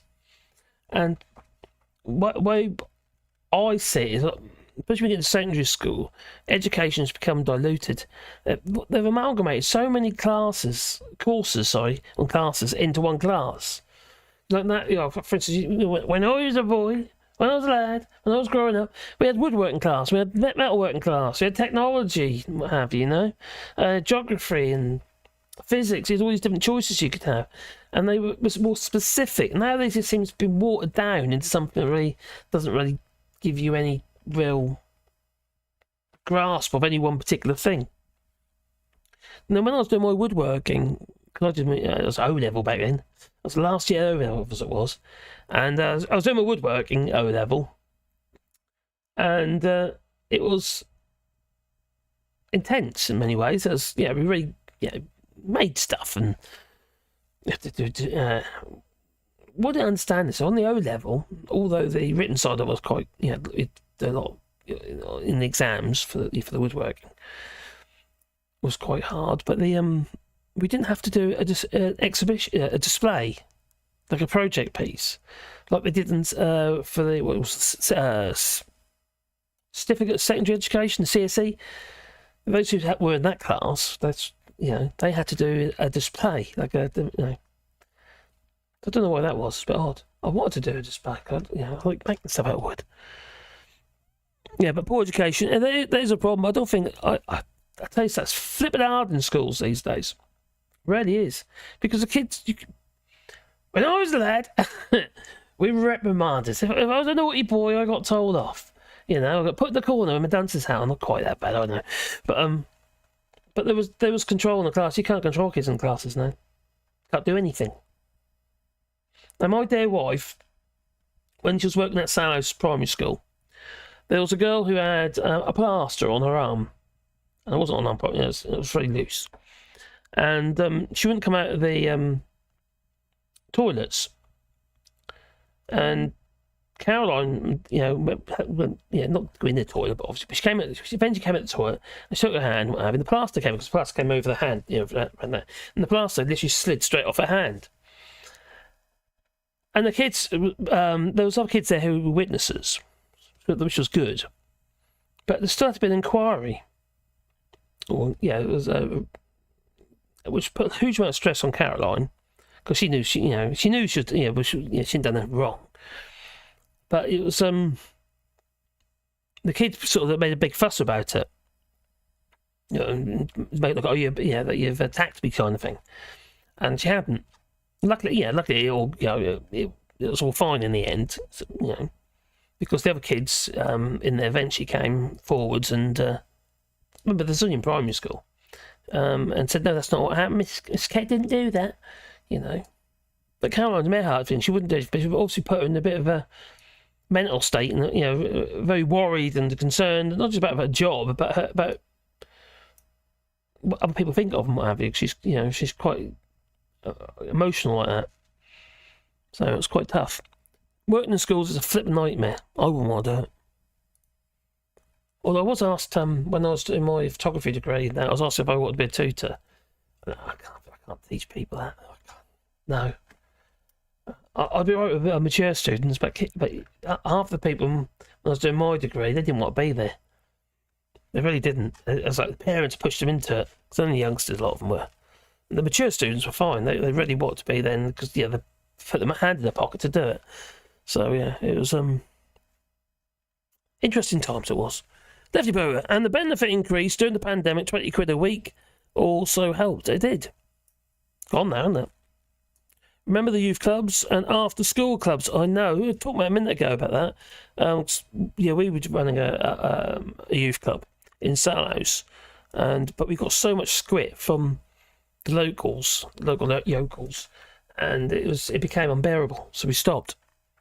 And it wasn't just us. It was me, mainly Caroline, and about 4 others used to organise it. We thought it was good to have a youth club. Hopefully, some of the troubles that were rearing their ugly heads in the village and what have you would fizzle out.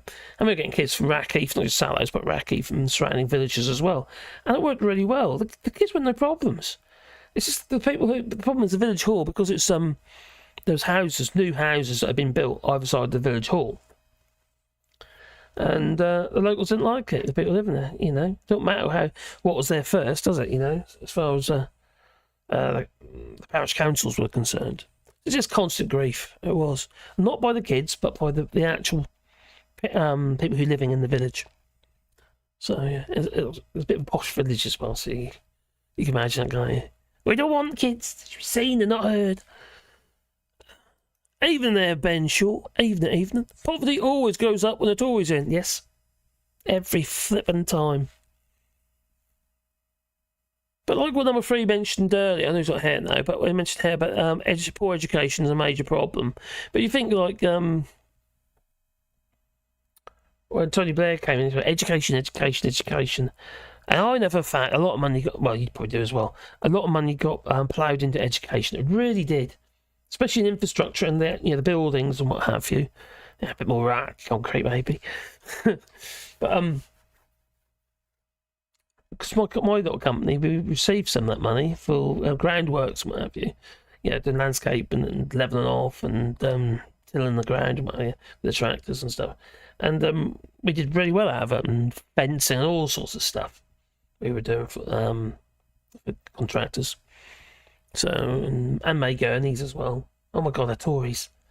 Brexiters. Oh, dear these people. So, poverty always goes up when the Tories in, most definitely. And 10 bob for a weekend away canoeing. 10 bob all over the days. Yeah. Oh, okay, I'll tell you what I'm going to build. I'm going to do a couple of boats. I'm going to build a couple of boats. Only small boats, a little punt, and a coracle. If you don't know what a coracle is, look it up. It's funny, like, I don't know, like Michelangelo's shell. Yeah, that's what I kind of like. So I'm going to make a couple of boats. And when I drop Caroline off at the airport, she's going to be visiting the kids and that, in a couple of weeks' time. So I'm going to pick up a couple of sheets of plywood from the Brico, which is like the DIY place here in France. Oh, here we go. I'm Marcus Muto Takai. Oh, you are an excellent, experienced stirrer. Love your stirrer. I do stir up, don't I? Are you talking about my videos? Oh.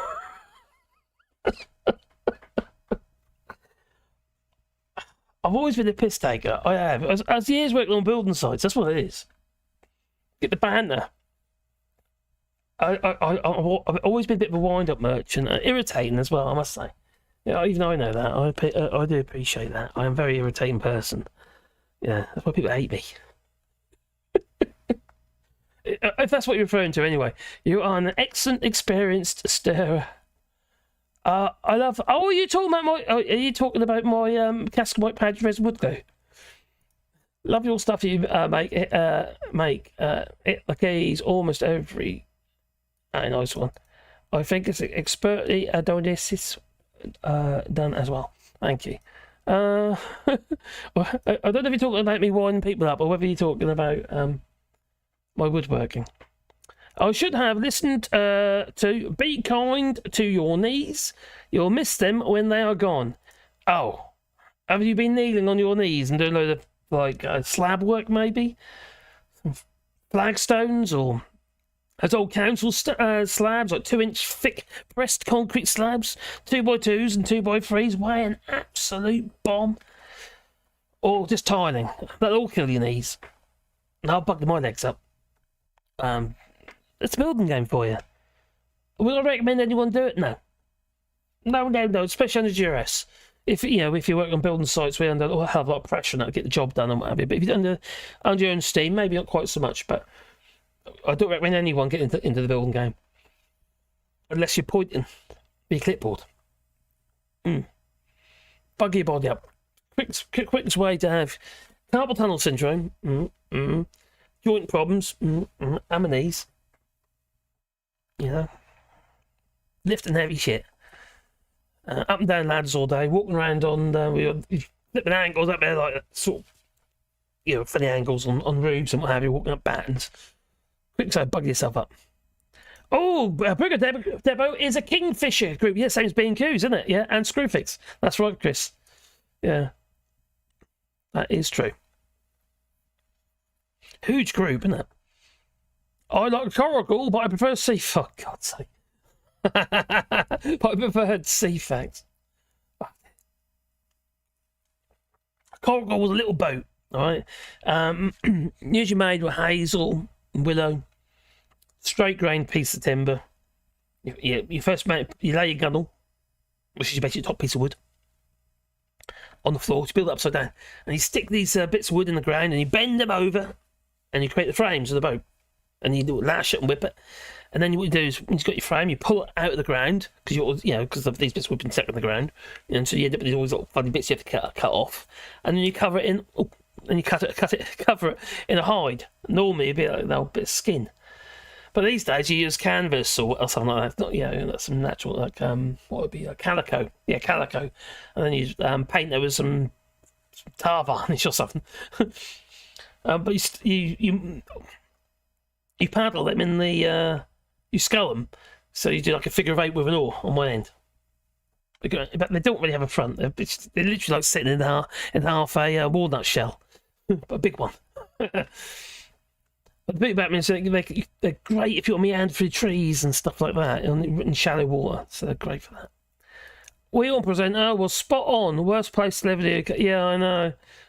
I was quite uneasy doing that video because it is a bit of a very biased. Anyone who's basically is not Indian, as in an Indian, they attack. They never look at themselves, or very rarely do they look at themselves, because India's got huge problems, as you know. So it seems very hypocritical. They are point out how bad it is, what have you, in the UK, but it's not great in India. It really isn't. It's crikey. I heard a young lad talking about Dad's army on Leeds building site today. Oh my God, really? He seen it on YouTube and thought it was some historic documentary. Oh my God. Really? Oh, you're winding me up, aren't you? You must be. No, really? They did do a modern film remake of Dad's Army not that long ago with Bill Nye. Oh, I didn't know, did they?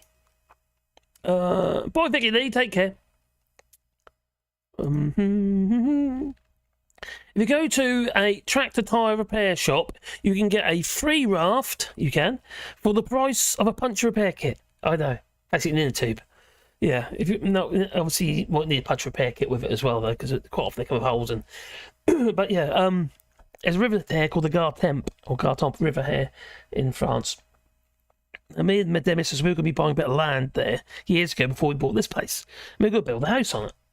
It wasn't to be. But anyway, when I came over, meet up with my son in Limoges to do, go on an old bike ride and what have you, to Barcelona from about 700 miles, by bike, the route we went. And so do I have a look at a bit of land and that? Anyway, we took the wrong turn and we ended up near the Gartempe River. So I always did, a bit of land just down there because the land actually backed onto the river, you see. And crikey, there was 2 tyres each. So there's 4 tyres, tractor tyres, on the other side of the Gartempe River. You can pretty much wade through it, yeah? So Dan waded through the river and got these tyres back. This is my mad idea. And what we done is I had loads of straps that I'd brought with me. Like those pull-through straps, a little lock, metal. Anyway, and we strapped our gear on top of these tyres, thinking that that's going to be the quickest way, and also a bit of fun, to get to our piece, to where this piece of land is. How little did we know. Didn't think it through, did I? Where we were, it's running nice and fast. But when you got past the old weirs and you get like a middle pond, it literally is that still. And you're treading water, you can't feel the bottom, you hold on to your bikes, push bikes on top of that as well, all strapped to these tyres. I have to find these pictures up. Yeah, I was in Lycra as well, that was a hell of a sight, I'll tell you. Anyway, and then sort of paddling down this flipping river. Literally, it's only about 2, maybe 3 kilometres down this flipping river. Well, it should be, but it's like, does that, doesn't it? And when it comes down to it, flipping took us 8 hours to get down to the river to this piece of land. In fact, we had to get out before the piece of land, so we ended up going back up the hill anyway, up a different hill, but up that hill. And we had to go into where this land was, and this old guy came up to us in this little Renault 4. I say old guy, he's probably my age actually. Well, then it's about 14 years ago, and he came up to me. No, it was gonna be too cold. He said it was freezing that night. So we ended up going to his place. We kept on his his back garden basically, with our tents and that. And we left there with a flipping carrier bag. He made his breakfast. He's lovely. Michelle, his name is. Oh, I can see him if he's still there. And in his garage, he had this wonderful Triumph Stag. Wonderful. I think that was Triumph Stag. Yeah, sort of a red Tronstag, wooden steering wheel, absolutely gorgeous, immaculate. And then he's driving around in this little old Renault 4, beat up old Renault 4. And he's a lovely guy, Michel, remember? Yeah, lovely guy. He goes a big bag of walnuts. Remember, we're on these bikes, all kitted up, all our gear, all the panniers all over the bikes because we're free camping. And he gives us a giant carrier bag full of walnuts. We're being constipated. Nuts, isn't it? Oh, down near me, still. Oh, really? They have coracle men that are allowed to catch salmon with them in the Twee River. They're in Carmarthen town. Oh, brilliant! And I'm in the wrong place. There we go. Rights are handed down from father to son, and now also to the daughters. Oh, that's pretty flippin' cool.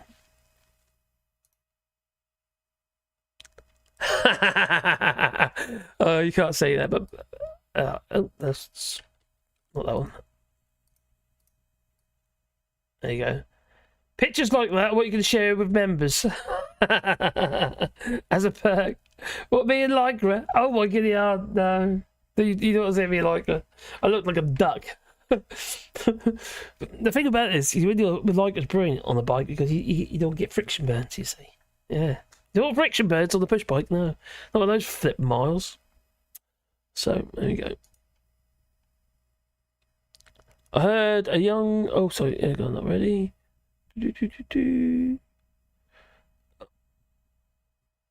Oh, for the boats, will you be using a steam bucket? Oh, you're talking about steam bending it.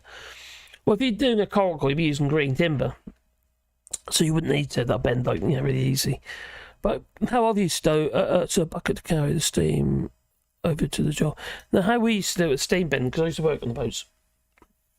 My old man, boat builder. Yeah, I'm talking about old timber boats, what have you. Let's say, for instance, we were doing the gunnels, which is basically the bit of wood that goes around the top edge of the hull, where it meets the fuselage, aeroplane, so where it meets the deck. We'd steam bend that. Same with the rubbing strakes, we would steam bend them. But how we used to do it, we used to with a piece of steel tube, and done a couple of ways actually. We used to just put a bit of water in there and the caps on the ends, with the and slide the timbers that we want to bend. Green oak generally. It's seasoned. As soon as it's been steamed, it's seasoned. So we chuck the timber in the tube and then heat it on that.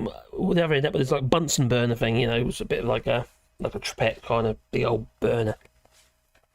Heat it up until the water's steaming inside, and then the steam would force its way into the timber, and basically the oak generally would end up all bendy. Do what you like with it then. It's all bendy.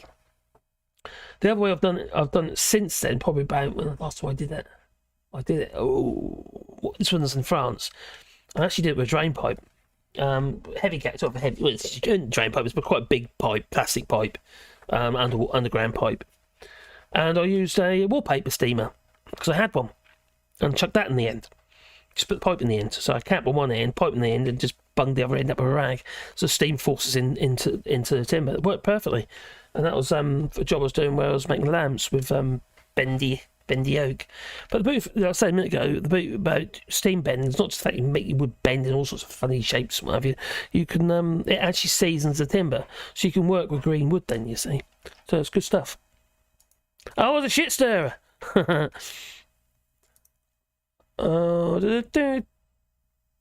Coragles, how the Irish got here. Yeah. How else would you end up snackered? What? Pardon who?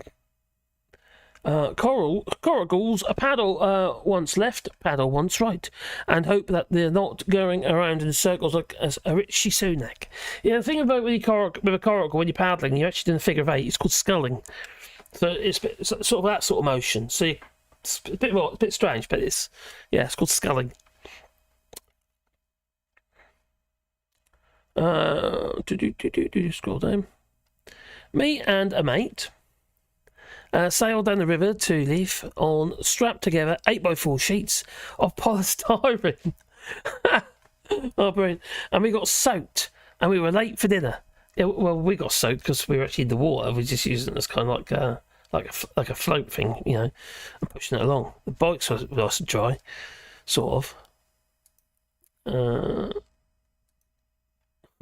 Chill out, Brexit lovers. We have succeeded. Thanks. What, Brexit? Yeah, right. They do a lot of inner tubing on the rivers of Iowa. Oh, cool. In USA. You've got to be careful doing that down there. You got to, you can't do it around Texas way. You got all those boys with the saw blades on you. Yeah, don't do that. Also made a small steam bender from 4 planks of wood, and an old wallpaper suit. That's what I did. So I used a bit of two because I had it, you see. So it was a bit of old, the underground tube used for like groundwater. I had a piece here, so I used that. Well, it would be the big one. I was only about a couple metres long. Yeah, about a couple metres long. Any short bits I needed. So put a cap on the end, which wasn't really a cap, it was a wooden bung that I cut on the lathe and just rammed in the end. And the other end I just stuffed it with a rag. And the boot about using the boot about the wooden cap was I could just drill a hole for it to put the steam thingy in. The wallpaper steamer. That's an Erlex. That's an Erlex wallpaper steamer. I'm looking in the one place where I shouldn't have looked for Brexit benefits. Space. Yeah. Looks in it, I don't think there is any Brexit benefits, and there's never going to be, and there's definitely no making Brexit work. I wish Keir Starmer would stop saying that, because that's bugging me. I do feel that he's a bit of a constellation prize. Constellation or consolation?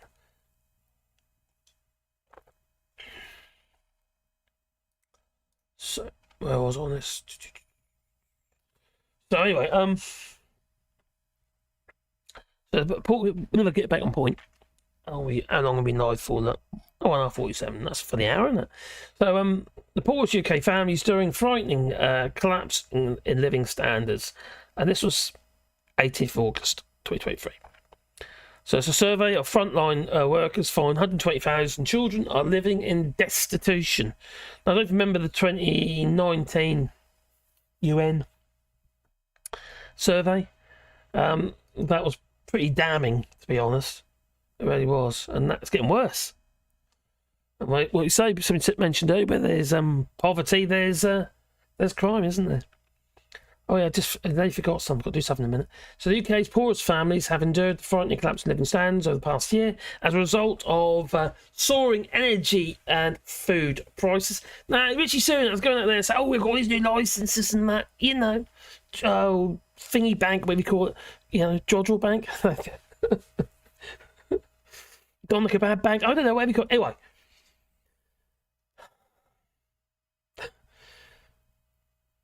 That gas and that oil, so the fossil fuels that would be brought up by that drilling will go on the world market and get sold back to the UK. Nobody in the UK is going to benefit from it.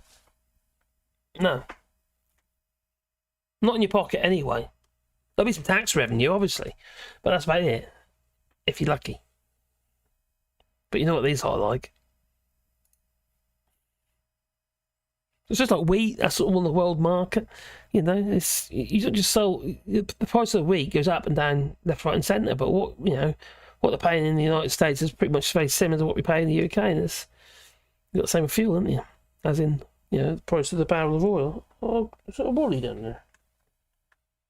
That's my shoes.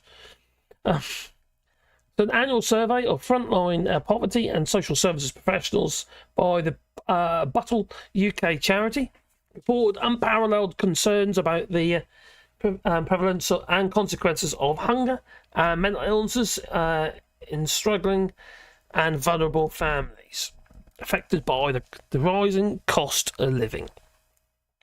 Now, this year's survey had received some of the most distressing accounts of children in need they've ever seen, and the charity said that we are talking not just about significant hardship, but we're talking about life-changing and life-limiting deep poverty.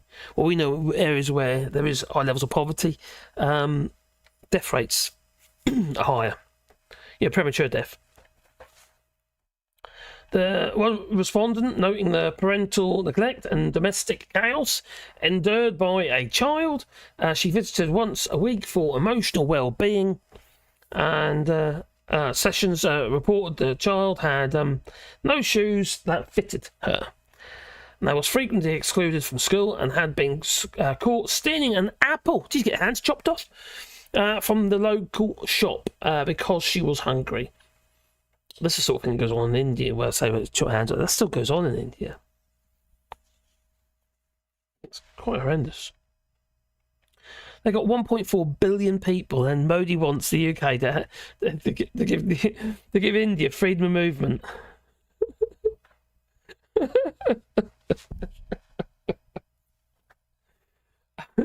And you're worried about people in those little boats? Oh my giddy aunt.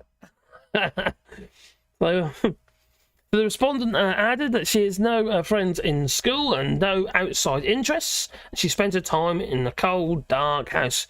When I read this back, it sounds like a story from the 1800s. Yeah, but there's this girl here who's been excluded from school because she's been caught stealing an apple.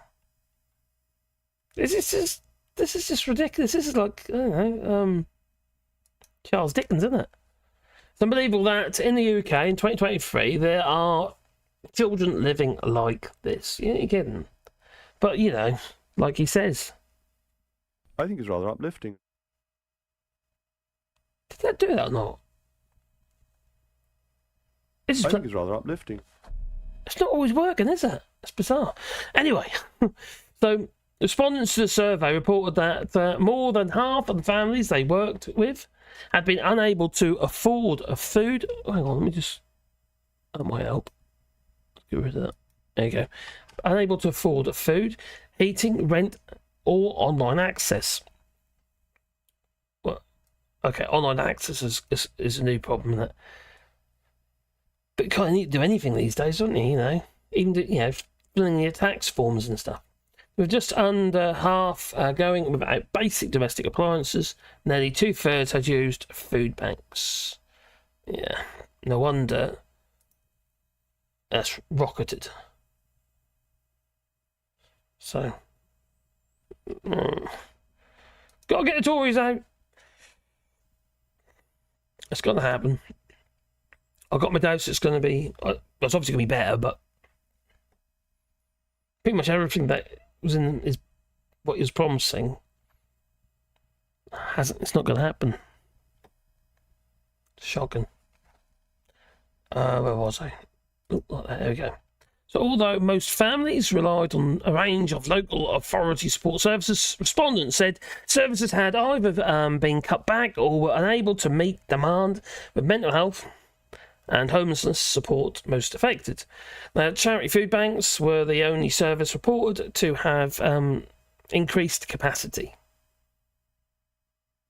Yeah, because they had to. They had to appeal to people's good nature for donations as well. So the children affected had poor levels of health, well-being and hygiene, and as well as isolation and emotional and physical abuse. Now, that could be within the home, you know what I mean? Not necessarily just the physical abuse, but I mean like isolation.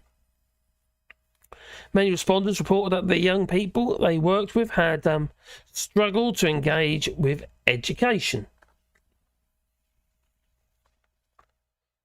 Kids need to be nurtured, don't they, you know? Now, children will refuse school if they are noted to be different. Now, as a lad in my school, when I was at school, at Fort Andrews School, the chap's name was Sean Pard. I hadn't seen him for years, actually. Well, actually, he was a very nice chap. Yeah, he had his problems, and he had his social problems as well. Big time. But he kind of got past it.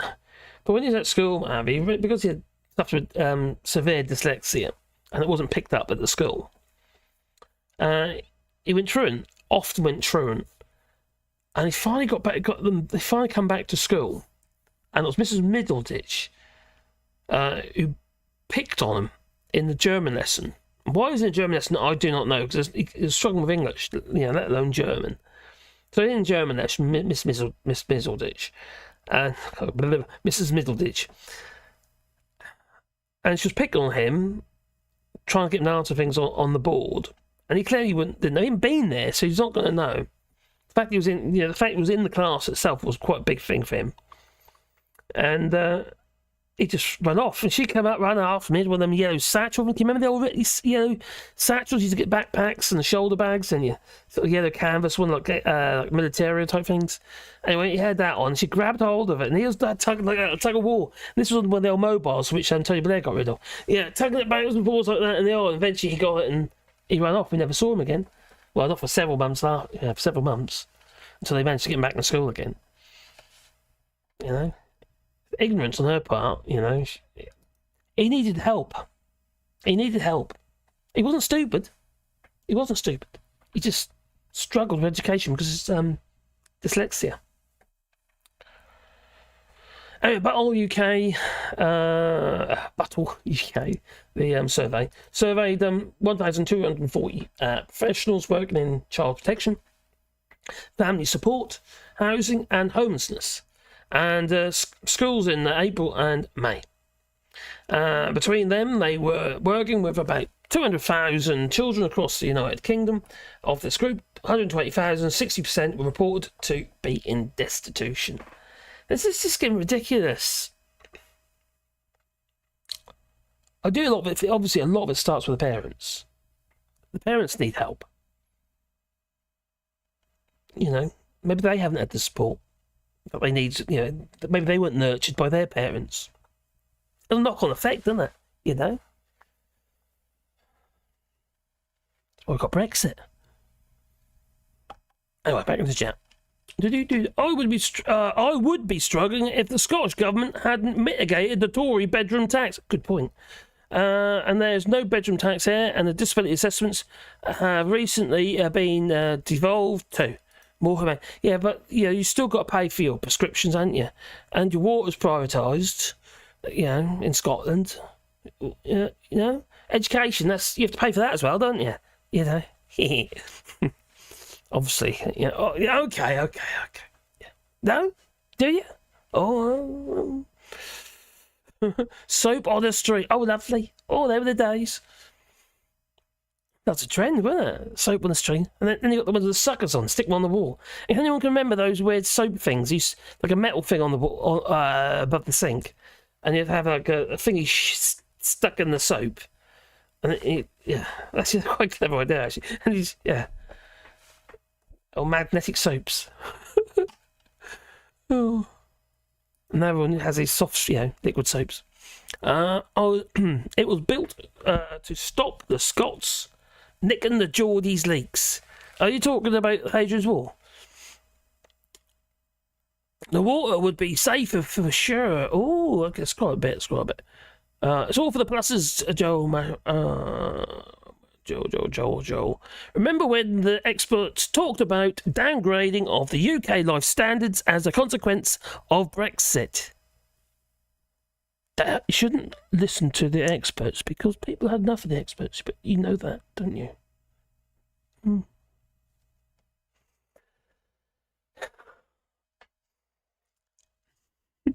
It's all just pluses, yes. Oh, wonderful, isn't it? Oh, Brexit, not wonderful. Where's my sheep shoes for peasants, says here. But don't worry, the fish are... Now, British fish, and they're better and happier fish for it. Yeah. Oh, what a plonker that he is. Oh, my God, he's got his little medal. Oh, did you see him? Look, God, present. And will you please just chop his head off? Off with his head. Oh, but no. Oh, he's very happy with himself, isn't he? Oh, God. What did he do to deserve her? Nothing. Just had to suck up to somebody. Oh, I knew who that was. Oh, okay. Stop the press. Top Smokers has told us Lawrence Fox has said sorry. He's been all day ranting on Twitter and what have you, and God knows where else. And about the media, they've all been trying to contact me, yeah, because they want to interview me. But when I told them that I want an unedited version, it's got to be unedited, yeah, it's got to be real, as he says, and then they all run away. Or words to that effect. Oh my God, Orange Fox is awful. He was there burning little, what was it? Oh, bunting, rainbow flag bunting on his fence. Man, it's just foul. Hello, Vicar. Oh, hello, the Vicar. So I bet the illegal gap tree chopping kit will end up with a tree surgeon job in the future. I won't be a bit surprised. He seems to have done quite a good job. I bet a bit like when the computer hackers get locked up and then employed by the government on a cyber job. Oh my God, that reminds me of the Yoshi virus. When was that? That would have been 2002, 2003. That was this virus called the Yoshi virus. Anyway, they caught up with the geezer. He made the virus, what have you. And what it did is it used it self-replicated, so eventually it used up all your computer's resources. It took out Norwich Union in Norwich, yeah, before it was Aviva. And I found when we had a radio station, I found this flipping thing, and you can see what it was doing if you look at the resources in. You know, when you control Alt-Del, what have you, in Task Manager, and you can see what processes are going on, you can find this thing in there, because it's quite obvious. And it's just constantly replicating until finally it took all your computer's resources and the computer falls over. And for us, that's obviously not a good thing, because the broadcast that we do would just fall, because it's the computer that we're using for the broadcast, and it just fall flat on his face. So Yoshi virus. Yeah, he got a job. Yeah, they caught up with him and they gave him a job. Bit right in that.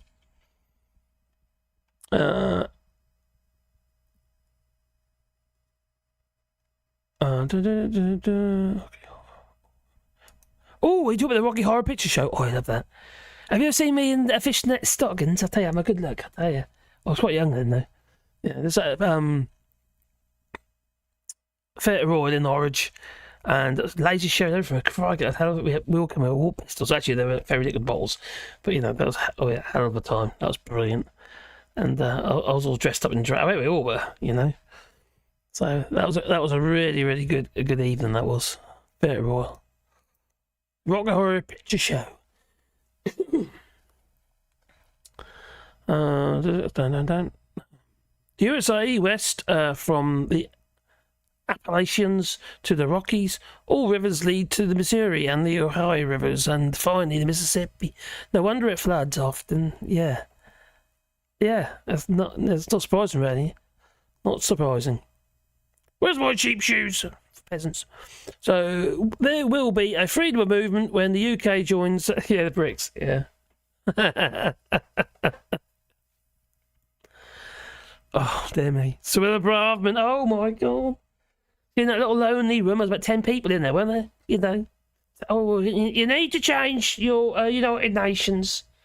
It's like there's an ongoing threat. They're doing exactly the same with the ECHR, aren't they? I know that was the United Nations, but the ECHR is what they're doing with what they did with Brexit, the threat of no deal. And now they're doing it with the United Nations. Oh, we'll leave, I don't think they would. No one will have anything to do with us. Without, they won't. At least Alcatraz, you had a chance of escape. Yeah, all the sharks would get you. We have Rwanda. Well, we got anyone there yet. Just need to get rid of the ECHR, apparently, and that'll be it. Just do what we like. We're sending everybody there. Well, about 50 people, isn't there? Mark's biggest fan says, I'll be struggling. Oh, there we go. Oh, just jumped up it did. Maybe I've gone too far. Oh, done it already, haven't I? There we go. Oh, so was that... what was that prison movie where the soap was dropped and it went into a still frame panic mode? Something to do with Donald Trump, isn't it? No?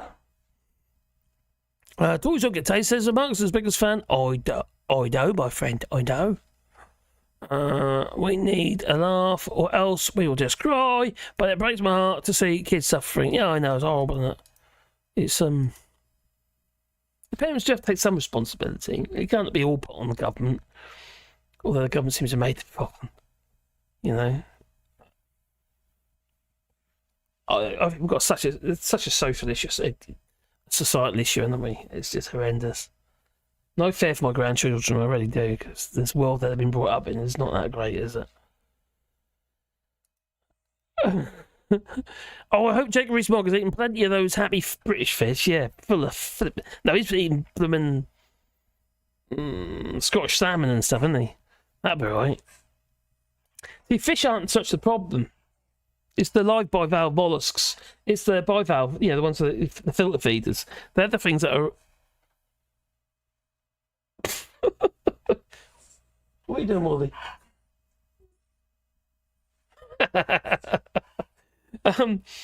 It's the filter feeders, because the actual shit in the E. coli, this stays in their gut. Whereas, and you tend to eat the whole thing, don't you? Ugh. So they need depurifying. Depurication. What was the prison movie? Let me go. First question, when dealing with an apparent computer problem, is it on? Well, I had a computer problem earlier. This setup I got here, I can isolate it from everything. Alright? I've got a big old switch here, and another one down here.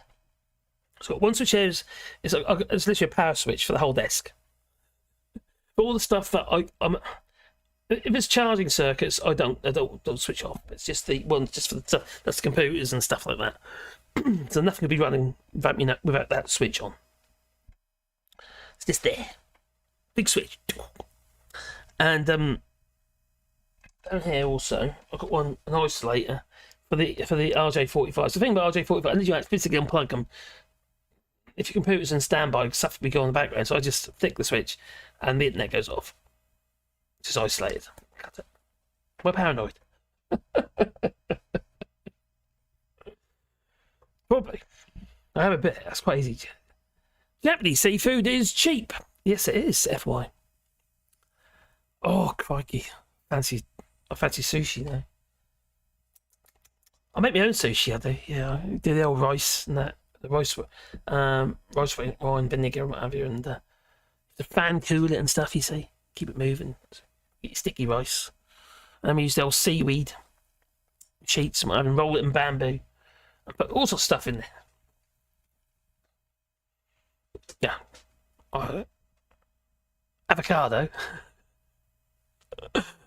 Sometimes I reckon people try to fix their computers by just rolling their face across the keyboard. Probably. Yeah. They get clogged up. My wife's tablet, she's only had it since, we should get that, a new one she got on Christmas, I got for her. Yeah, Wally. And, is it a treat you want, or do you want a wee? Not you. There, my boy. It's already started getting clogged up. So it's slowing down. He's got factory settings, really. Oh, Fukushima sushi. Oh, tell you what, raw, nasty raw. I don't mean smoked fish, but not raw. Sometimes I reckon people try to fix their computers. It's better than a person I know that just screams at it. That ain't gonna help. The thing is, if you build your own machines, you tend to know how it works. They're buying it off the shelf. Chris Fisher says, if the government provided a family-friendly society, maybe kids wouldn't suffer. And, wouldn't suffer. And I find it unfair to blame parents when they live in a society governed by people who don't care. I'm not blaming parents. I just think we need to take a bit more, I don't think that a lot of parents have it's not all kids, is it? It's not all kids. This is a minority. Most parents and what have you, and the children, what have you, they do a brilliant job. They really do. You just get through that, they stand out. They're a real problem. When you get like a disruptive kid in a class, the whole class just stops and they stare. What's going on? What's going on? And then they lost their train of thought. So much time is lost in a class, in the hours at school, just because of one disruptive kid. Let's go about what my missus tell me. I think she worked in school. Do you want to go to the toilet? I think my little body wants to go to the toilet. Back in a second.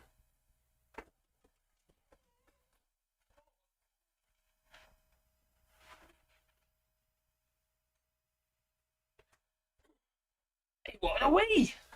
Do you like my seat? Do you like my chair? That's my Union Jack chair. Like my butcher's apron.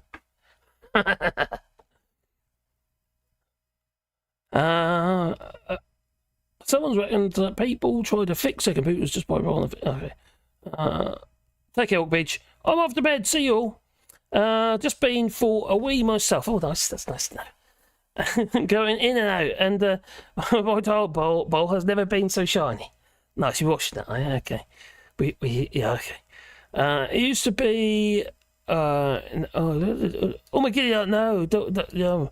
It used to be the only Japanese fish that could kill you was the puffer fish, and now it's the coastal fish. Probably just alive by vandals. They can kill you quite easily, though. All that poop in them. And E. coli. Well, then it's the school and authorities' fault. Kids should be able to be removed from class for the benefit of class. No, that's true. I agree. I agree. Carol said that as well. Not allowed to, though. And also, you have to a child has to be put on the statement, and it can take months. Absolutely months. Meanwhile, the class has been disrupted. There's no facility. There's no room in the education system in the UK to be able to deal with all these additional burdens. Not as it stands, anyway. It's got worse, obviously, under the Tories. Clearly has. Kids aren't just educated in school, though. Kids should be educated at home. We did. Not just academic stuff, but morally educated, right and wrong. I bet Hadrian said, "I'm going to build a wall, a big beautiful wall, and I'm going to make I'm going to make the Picts pay for it." Is that a Donald Trump reference by any chance, maybe? Yeah. Ask Stephen Bannon. He'll do a GoFundMe for it or something. Come on, Wally.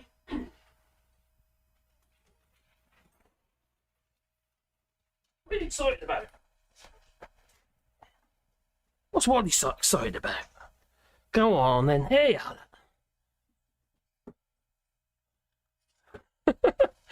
So watch live where Fukushima went nuclear, and news reporter was pathetic. Didn't realise what was actually happened, and one went puff. A couple of minutes later, another went puff, and suddenly the alarms. And we want more nuclear? Yes, it's France. My God, there's nuclear power stations everywhere in France, and they want more. What do you do with the shit afterwards? You do well, but that's dump it in the sea like the Russians do.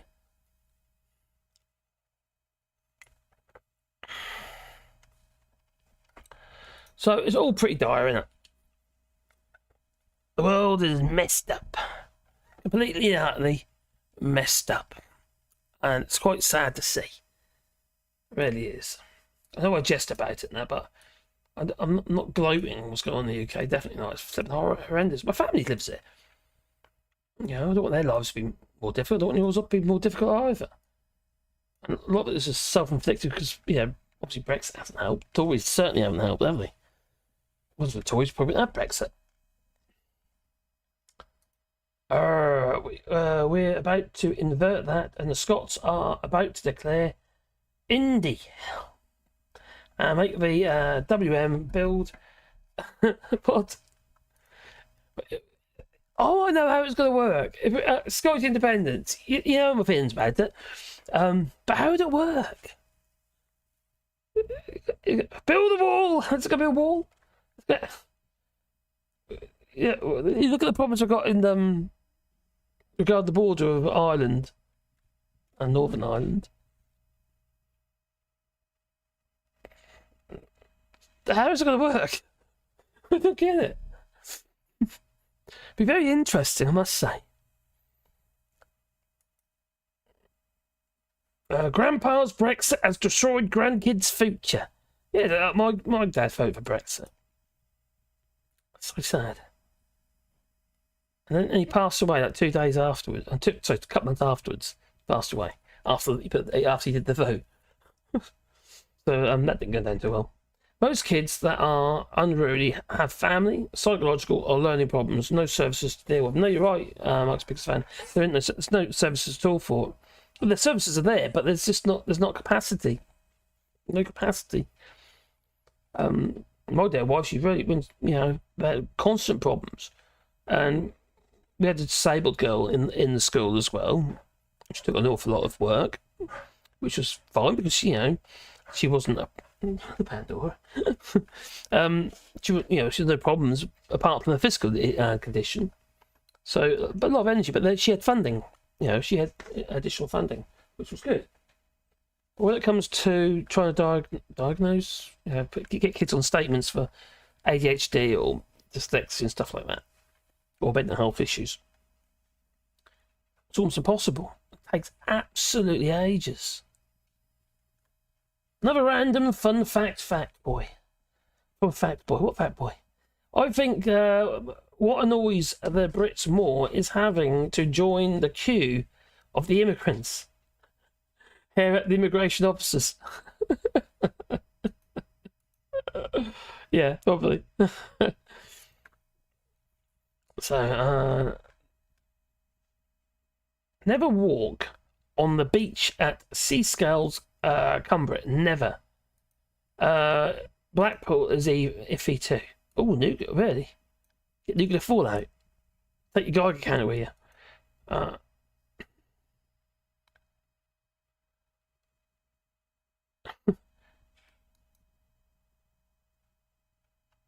You watched that live, were you?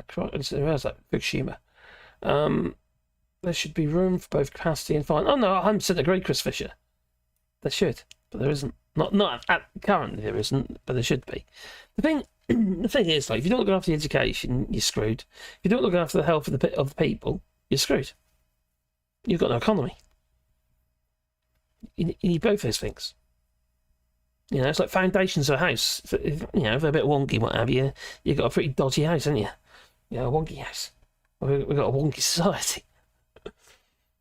We've got to educate our kids, and we've got to, provide enough funding and support for those who need a little bit extra support. Because sometimes it's a little bit extra support when they're younger, and a few years with that, they catch up, and many kids make their own way. I struggled at school. That's only because I was a practical person. Oh, look at the camera. It's all frozen on me, it has. Oh, look at that. Oh, I know how to deal with it. Oh, it's a USB issue. Is it gonna come back? Yes, it's come back. Oh, so yeah, we need to invest in our children, don't we? And we also need to invest in our health. To do that, we need to pay the nurses and the doctors a decent wage, in line with what they should be paid when they accepted the job in the first place for it.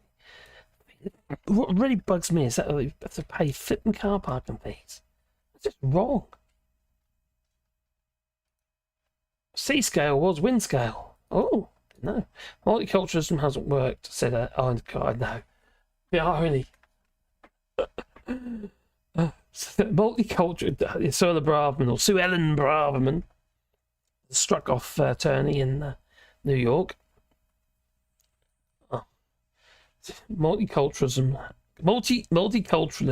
hadn't worked. Said the Asian Buddhist Home Secretary. She didn't just Buddhist. She got off some geezer who was the head Buddhist, who happened to be a sex offender. She got him off, and then he passed away. That woman's foul. Twitter is now called excrement after British waterways. Hello, Roblin. It's a smack. It's a smack in the privilege of ignorance. Yeah.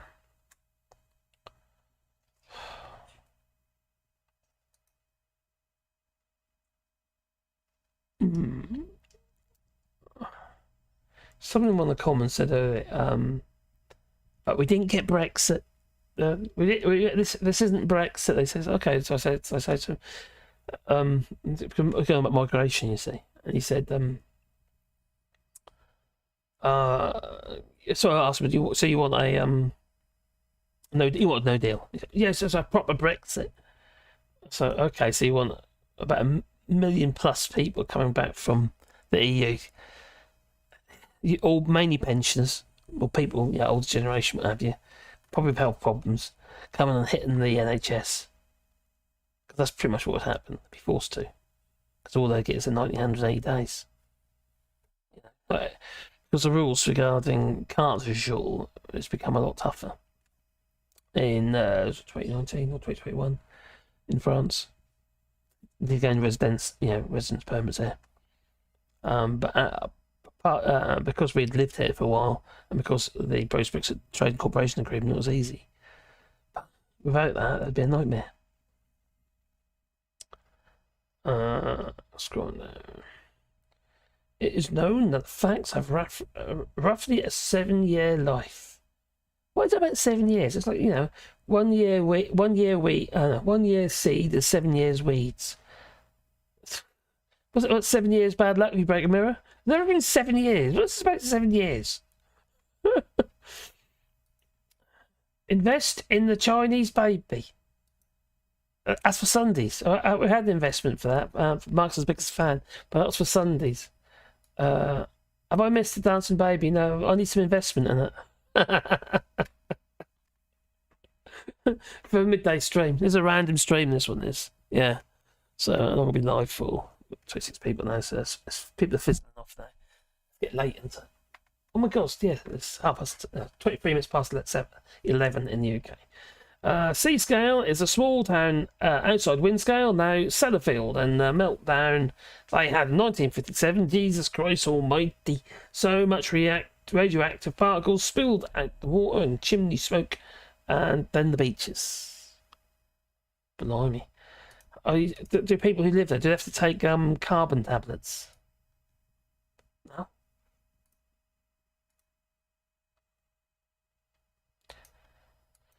They used to make army watches and dials in Fife.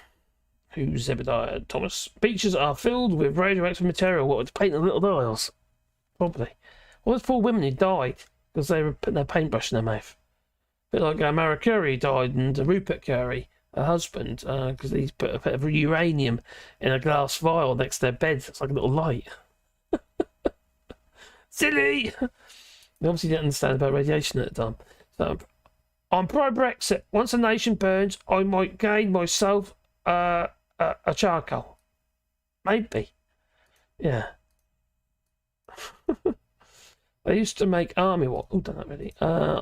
UK government's playing. I think the UK government is playing with fire when they might even lose that. Oh, sorry, playing with fire when they start playing around with the Trade Corporation Agreement, and they might even lose that. Then what? Well, people like me make us very concerned because we don't have a carte du jour. We have a carte title which was negotiated through the Trade Corporation Agreement. So we'd have to go for the carte du jour, and they're just toughened up on it big time.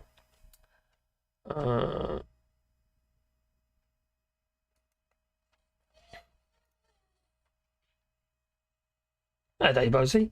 Good night, Day Buzzy. But yeah, I've had my order. Catch you all later. Take care, my friend. Be good. Iodine pills, radon glowing paint paste, and aircraft cockpit instruments too. Yeah. I even had a watch had like glowing dials, a bit like paint. I imagine it's probably iridescent type stuff, glowing dark type stuff. Yeah, you sort of like it charged up with the light, doesn't it? And then disperses of during the night. Poll, should we start the crowdfund to have a blue whale jawbone arch at Hadrian's Wall? Really? a jawbone arch. Do we have to get the whale first, or can we find a dead one? Do we want to kill a whale? Not kill a whale. I don't want to kill a whale. Okay. Anyway, I am going to knock off anyway because I've certainly lost my voice. But before we do, I'm certainly going to have to. What do you reckon? I don't know. Maybe. Well, we've got to have a Chinese kid. There you go. Here he is. Then I stop smoke. Mark's Mad Monk 33 isn't here, so he's at work. So yeah, I am going to knock off. I'm ready. I had a blood test this morning as well. I've been poked about. They jabbed me there. They did. They jabbed me there for some blood, and I had my X-rays. I'm going to show my X-rays. Well, let me just do that first. I had my light box down here. I might do that in another video, actually. I might do a video about it, actually. Because how quick I was. I mean, it's ridiculous. I went in there, they'd done my x-rays, so I walked out with them, like, pretty much. And they basically come out with me with the woman who did the x-rays, the specialist guy who then goes through them. And there was no problem, so it was clear. Yeah, that's my x-rays. Oh, you can just about see him, look. Can you see him? Sort of, can't you? I'll shine light through. There you go. So that one is my elbows. Yeah, they're my elbows. Yeah. And this one's my groin. Yeah, and that one's my brain. No, that's my shoulder. That's my shoulder. I had dislocation, you see, a few years back. So about 15 years back, and there've been problems with it. But it looks like that's not what the cause is anyway. And you might not see it on there. Let me see it on there. Can you see it on there? You might just want to see it. Just there's a little bit of bone just sitting there. Well, that should be on. That shouldn't be there. It should be attached to my shoulder. Whereas if you look on the other side, it's clean. See that? That's my other arm. That's clean. But that one, it's got a problem. But yeah, we knew about that anyway.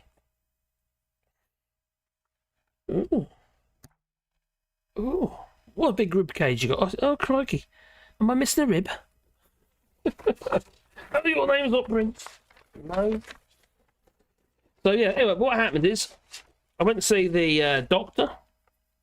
Bit an ongoing thing with the doctor. Trying to work out what's going on with me.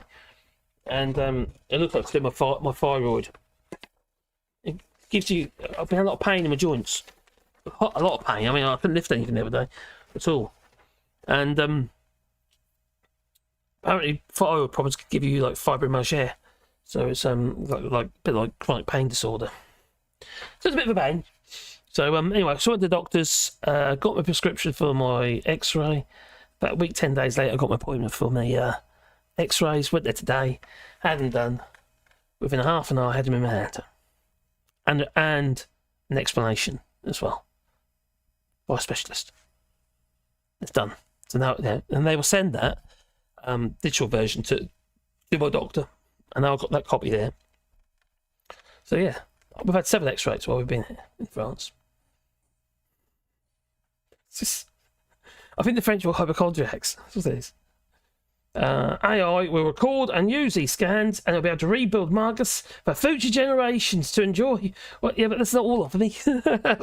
I'm getting the other bits next. Yeah, once we're all dead. Okay, maybe. Simply read, I went to the doctor and see what he could do. The doctor said, "Oh, there's a problem with you." And at the bank, it's frozen again. It's off, on, back again. But the computer's getting tight. Got a bit of Mick Hucknall there. I went to, I got that CD. I'm not CD, that vinyl. Two of his vinyls actually. Actually, it's released. I think it's in October. It's releasing another vinyl. Yeah.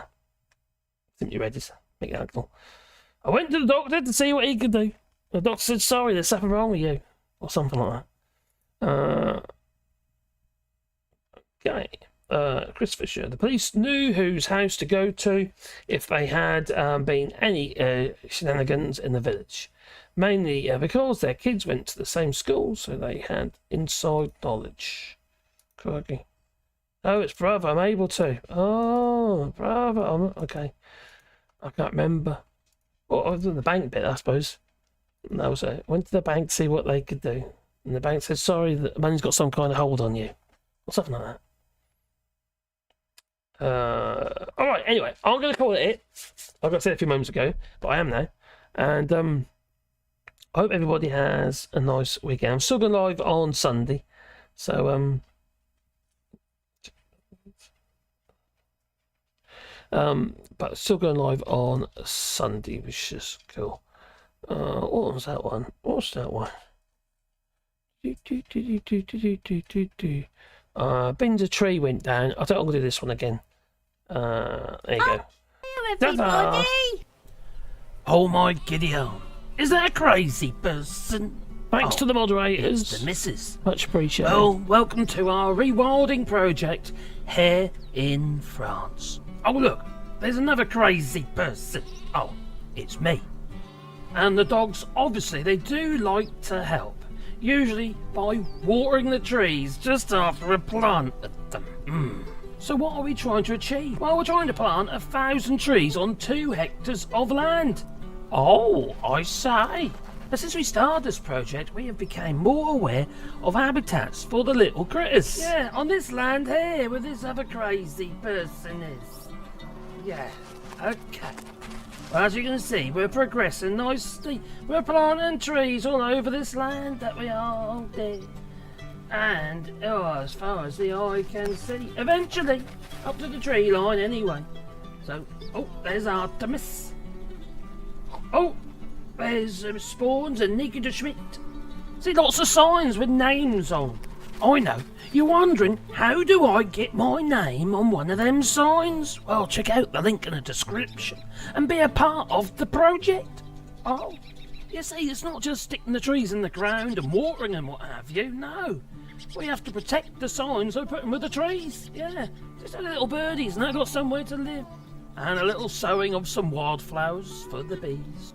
Eventually, your signs will be mounted in the trees when they're big enough to, well, hold them. Some of these trees were planted last year and they got a little bit weedy. So I sent out the missus to do a bit of hoeing and a bit of direction too. You missed a bit, you missed another bit, and that bit there, and that bit. Bird box construction commences. Yeah, about 60 of them. Ugh. The smaller trees, well, they need a little bit of protection. And a drink of water. Oh, that's the idea. You got it. That's it. Oh, so does that one. Oh, so does that one. Oh, so does that one. Yeah, no, she didn't put enough down, so I had to go after her and put more down behind her. Oh dear. I'll have a word with the missus about that, I will. Okay. Oh, bugger. Oh, that'll teach me.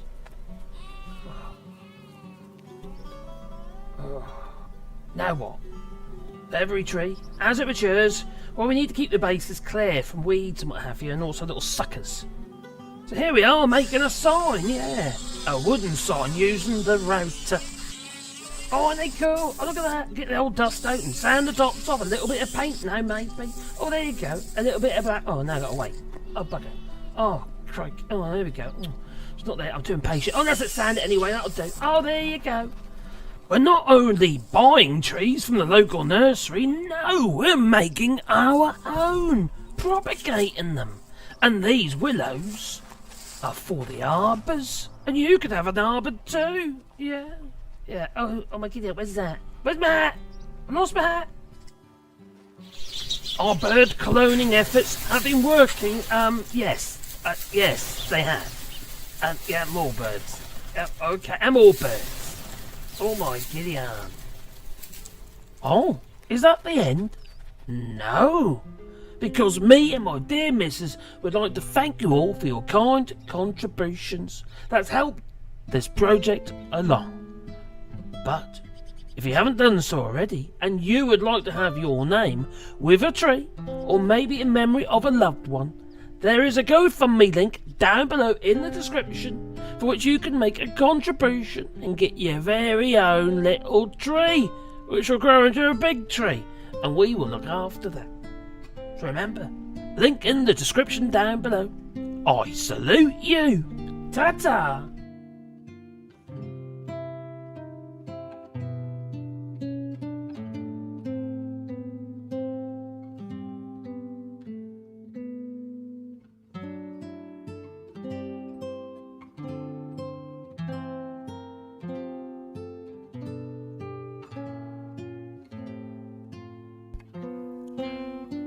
Ta-ta.